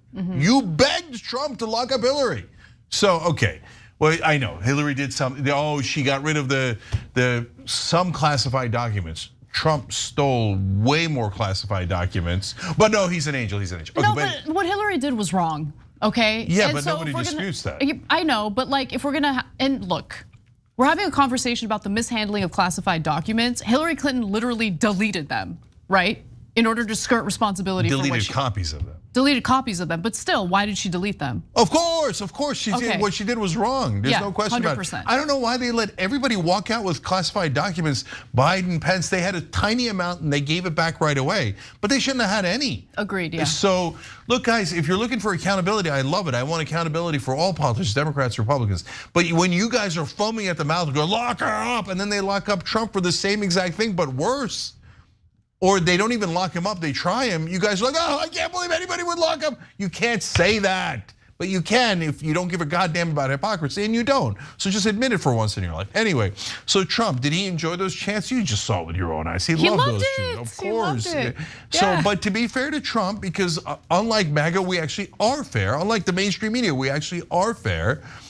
He didn't actually lock her up. And so if you're saying, okay, look, we were having fun, but we didn't actually mean arrest her for nothing, right? Or for that crime or whatever. And Trump didn't actually do it. Okay, he didn't. So now, look, we've gone over 1,000 times. In our opinion, and we're the only ones who think this, and we think that we're the only ones that are fair in this case, is that the charges are not political, but the timing is political. That Merrick Garland should have never waited 2.5 years. He should have, if you got charges against him, why did you wait 2.5 years? So now it's in the middle of the campaign. If the idiot Democrats thought that would help them, it's only hurt them. So, like, there is a way to look at these things in a way that is a little bit objective in calling balls and strikes and things as they actually are. So, but Trump, why did he lie in the first place in an interview that just happened when we've seen it on tape hundreds of times, right? Because he can't help himself. He's a pathological liar. It's so weird. It's so like the lies that don't even need to be said. At all, at all. It's so weird. All he had to do was do the thing that we're giving him credit for. Guys, did I lock him up? Lock her up? I didn't. Right. Right? And he'd have an argument there. Yeah, Exactly, and he said, but they did. So we were having fun during the campaign. What she did was wrong, etc. But now these guys come and turn around and actually locked me up. They're not going to lock him up. Look, he was convicted of the 34 counts in the hush money trial, falsifying business documents. He's not going to spend a single day behind bars. Anyone who's trying to convince you that he is lying. Besides which, I personally would be against him spending time behind bars. I believe in restorative justice, and he should get beachfront property instead.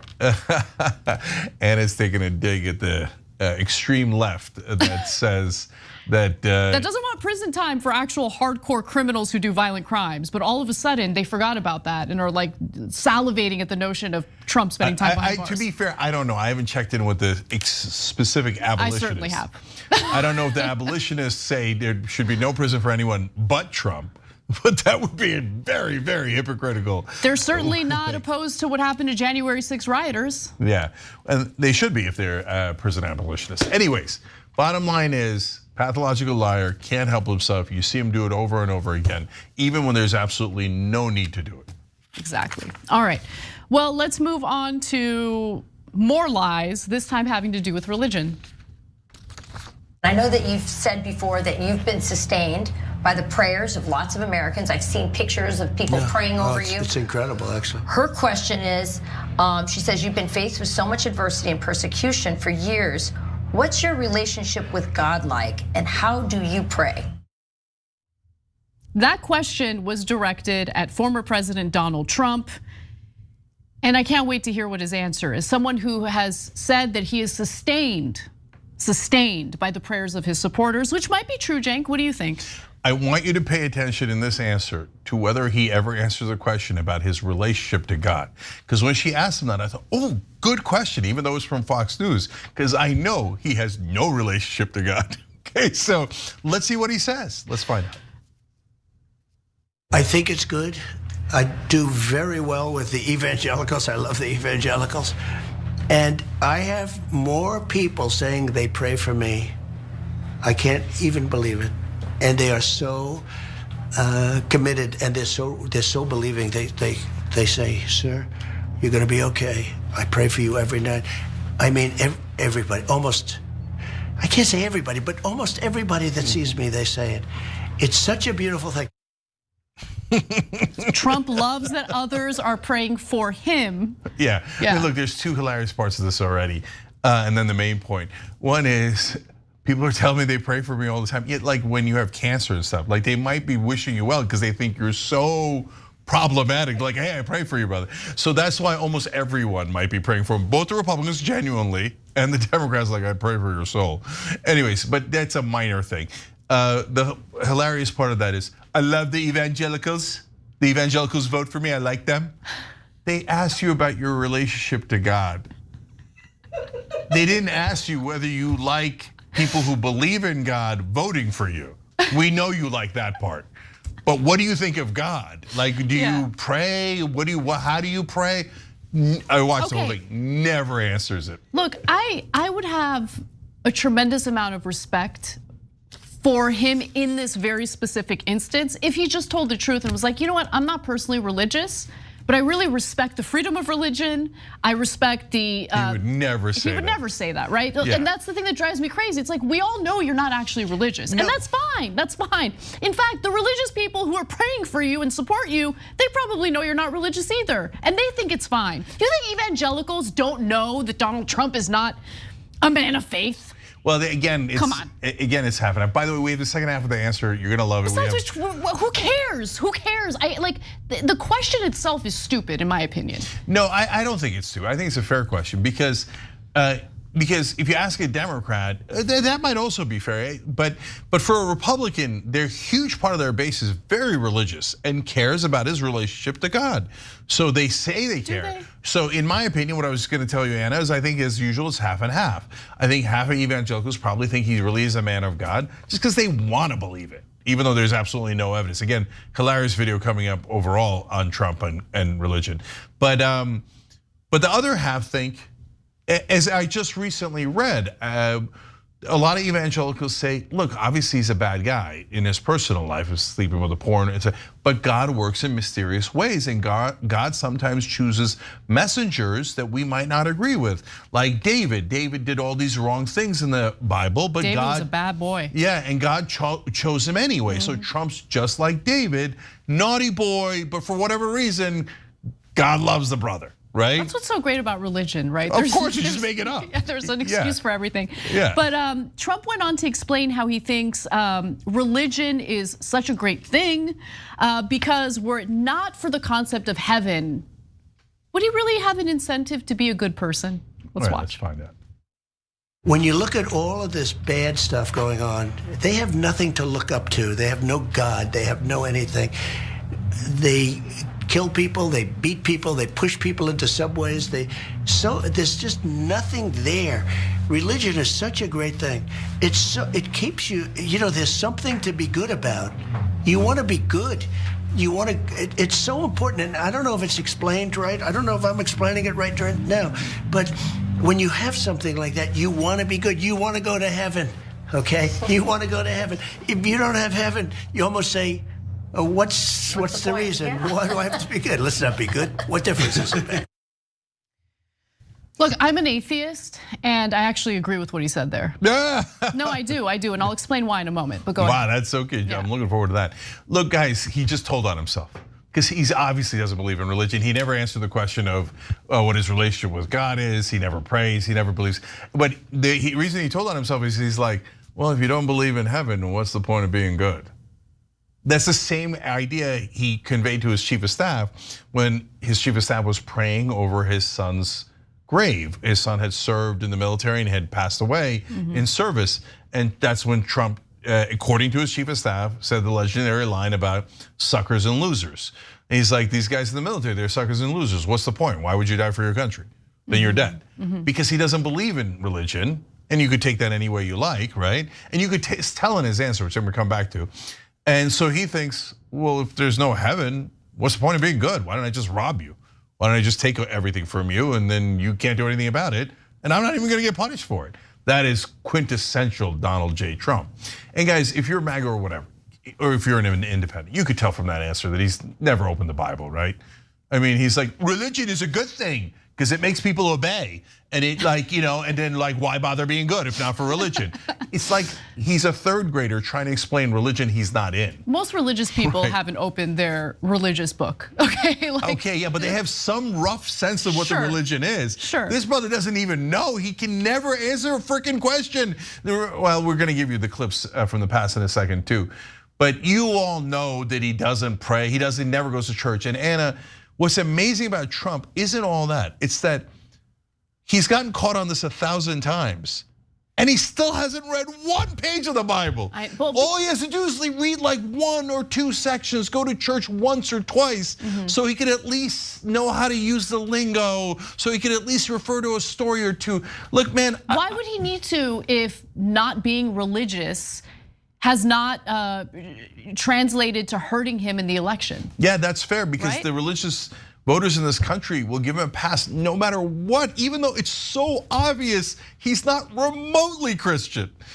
Yeah, so look, I want to explain why I partly agree with what he said in that last video. Although I think what I'm trying to say is a little different from what he's saying. I don't think that all people need religious doctrine or the promise of heaven in order to be good moral people. And I say that because as someone who doesn't believe in organized religion, I think I'm a pretty good moral person and I don't need the fear of hell or the desire to go to heaven to make me a good moral person. However, I think it would be a mistake to see the world and others through the lens of your own lived experience, okay, or who you are as a person. And I actually think that as the country has become less and less religious, there have been some unintended consequences or unexpected consequences, including people making political issues their religion and being almost zealous about it. And I don't think that's healthy. I think that's actually been incredibly toxic for the country. And look, guys, I think that religion, we kind of threw the baby out with the bathwater. Organized religion, and I'm not talking about fundamentalists, I'm talking about just normal, ordinary religious people. They get a sense of fulfillment and community by being part of that religion. And by throwing the baby out with the bathwater, I think it's led to a certain level of toxicity that I kind of want to undo and reverse. Yeah, but the thing here is, in that analogy, the bathwater, in my opinion, is a religion. The baby is the community. We had a spirit of community that we really desperately need back in America. Yeah, I agree, yes. And there's a lot of ways to that community. There's a lot of wonderful religious people who create that community. There's also a lot of wonderful non-religious people who create communities. But either way, we have to have that sense of belonging and having each other's backs and fighting for each other. But I promised it to you, so I want to show you guys. So for those of you who are religious, watch this and then tell me if you think Donald Trump is actually religious and a man of God. Watch. The Bible certainly is one of, if not, I mean, it is the book. And I go to church a lot, always on Christmas, always on Easter, always when there's a major occasion, and during the Sundays. I'm a Sunday church person. I like to do the right thing where I don't have to actually ask for forgiveness. When we go in church and when I drink my little wine, which is about the only wine I drink, and have my little cracker, I guess that's a form of asking for forgiveness, and I do that as often as possible because I feel cleansed. We were having fun when I said, I drink the wine, I eat the cracker. The Bible is special. The Bible, the more you see it, the more you read it, the more incredible it is. An Old Testament guy or a New Testament guy? Probably equal. I always say, we didn't even put Corinthians in that one. It's the book. Okay. Okay, the book. Old Testament or New Testament, I haven't read a word of either. Probably equal. All right, we got to take a break. We'll be right back. How do you get up in the morning and put your pants on?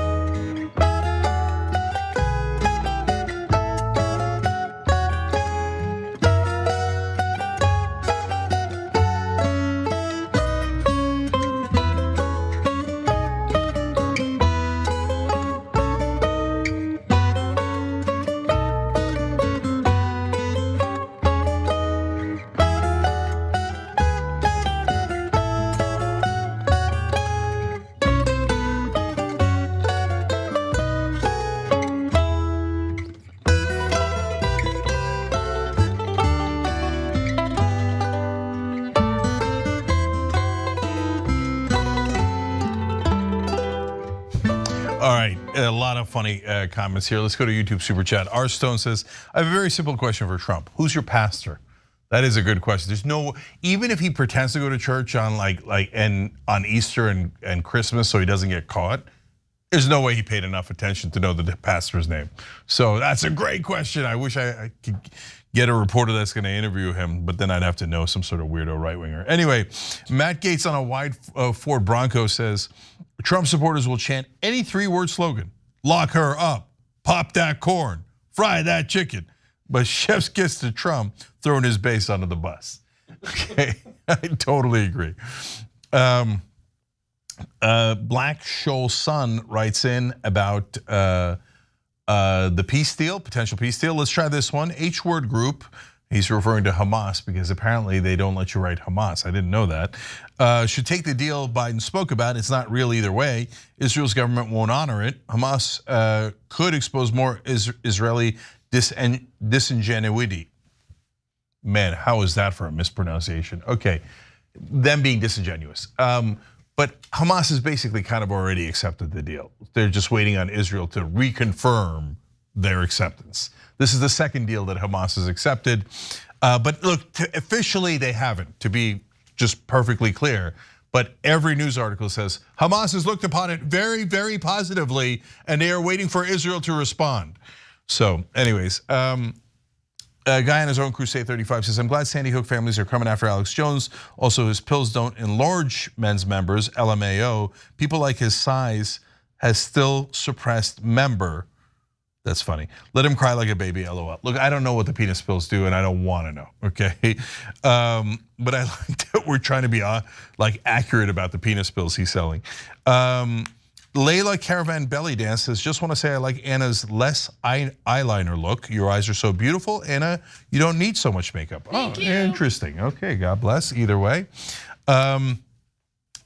And we're going to Twitch. Drenched Wildfire says about Trump and the Quaid comment that I made. He is my a-hole and he supports ASPAC. So Cody the Epilepsy Dragon says, Cenk, I just wanted to make an update from my Friday on the power panel and my 1,000 milligram gummy. Well, I had to go to bed. It was a little too high, LOL. A little too high? I get a little too high on 20, 1,000. That's gotta be a joke, but even 100's unbelievable. Anyways, Urban Herman says in TYT.com, I suppose witness tampering is a regular run-of-the-road, low-level crime for Trump. And Cherche Delanosa says, if you keep those jokes coming, Cenk, you will have to give yourself a Blue Apron card. Ooh, I'll take that compliment.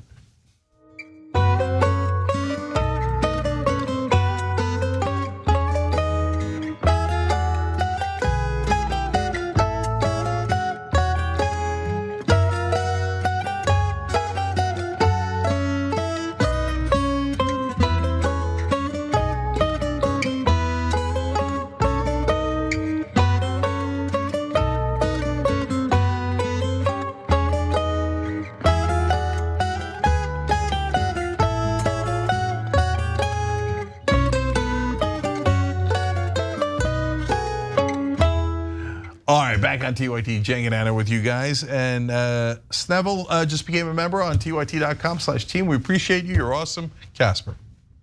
We've got some news about how public education is being decimated. Let's discuss. We reported Tuesday on teacher shortages around the country. Florida's vacancy count was among the highest in the nation. So why then, a writer for the Tampa Bay Times asks, are schools cutting jobs?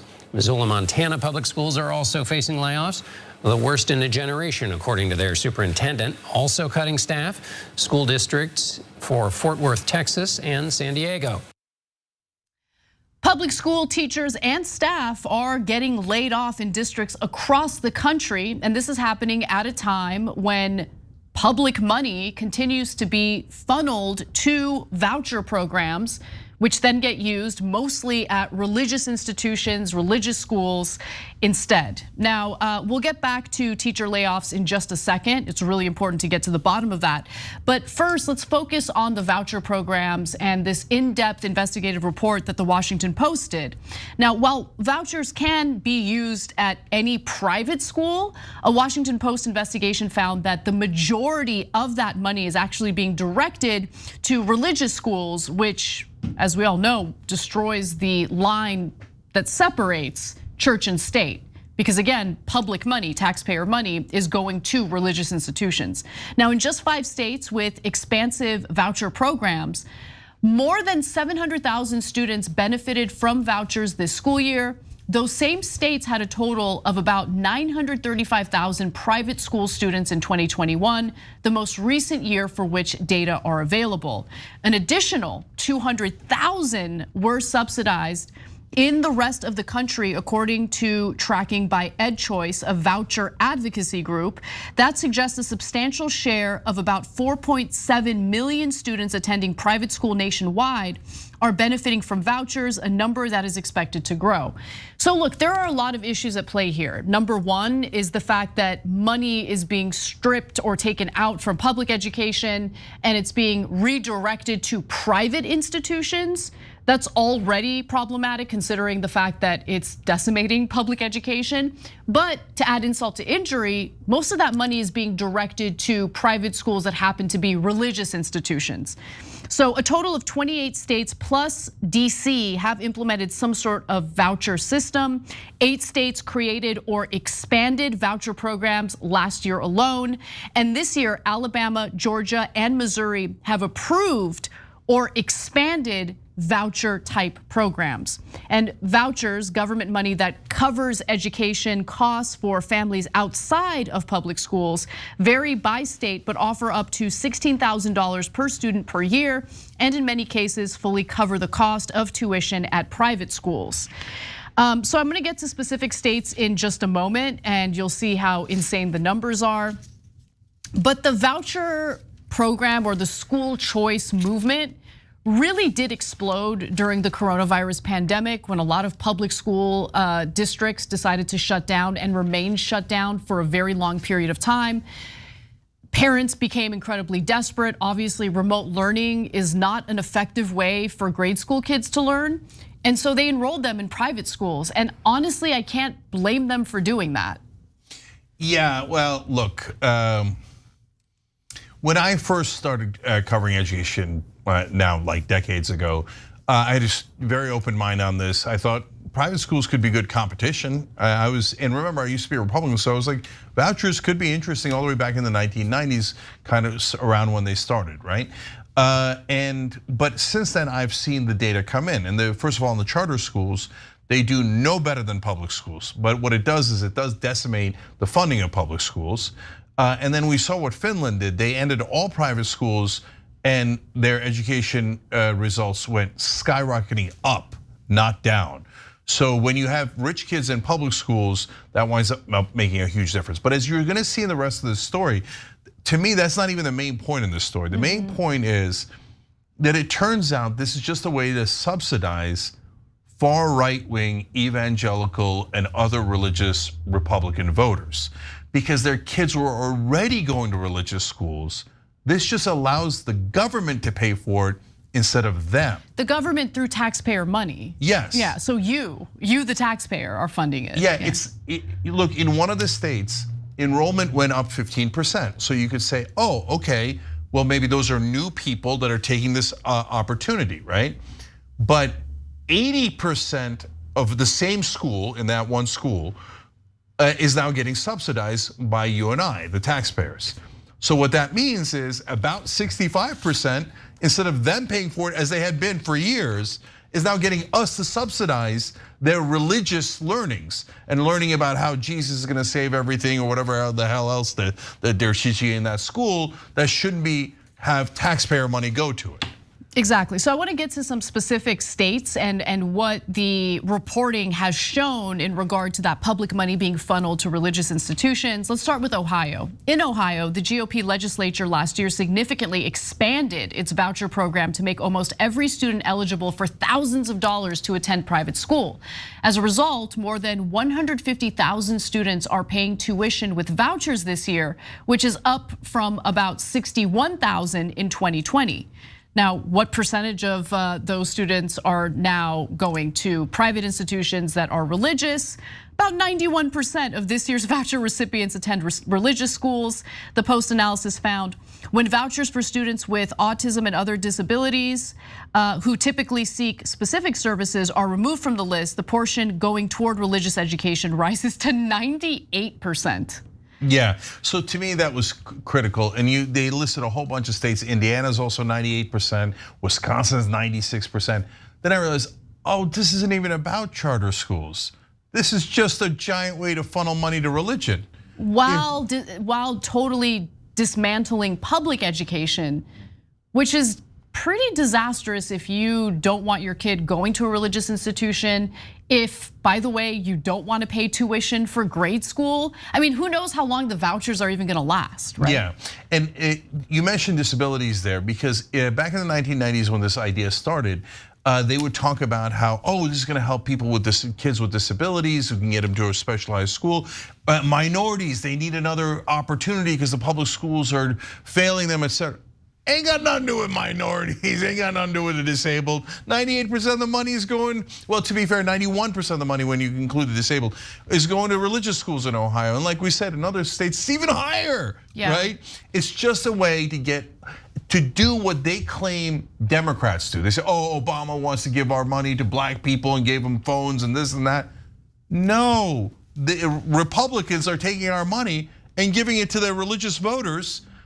And that's how they're bribing them into getting their nonstop votes. If they were covering $17,000 a year for me, I'd vote for them too. Yeah, and enrollment at public schools has dropped as a result of this. And because of the lower enrollment, the school districts are getting less money or less funding.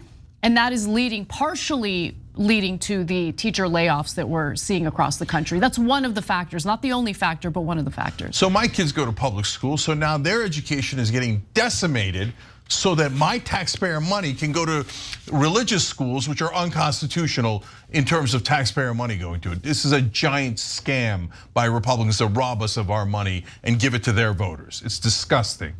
All right, now in the bonus episode for the members, we're gonna lighten it up. Apparently there's a way that you could test your boyfriend and see if he's going to be loyal to you. Don't do it. Okay, and guess what percentage of boyfriends remain loyal? Well, we'll tell you in the bonus episode. Sign up at tyt.com/team. The link will be in the description box or hit the join button below. We'll see you there.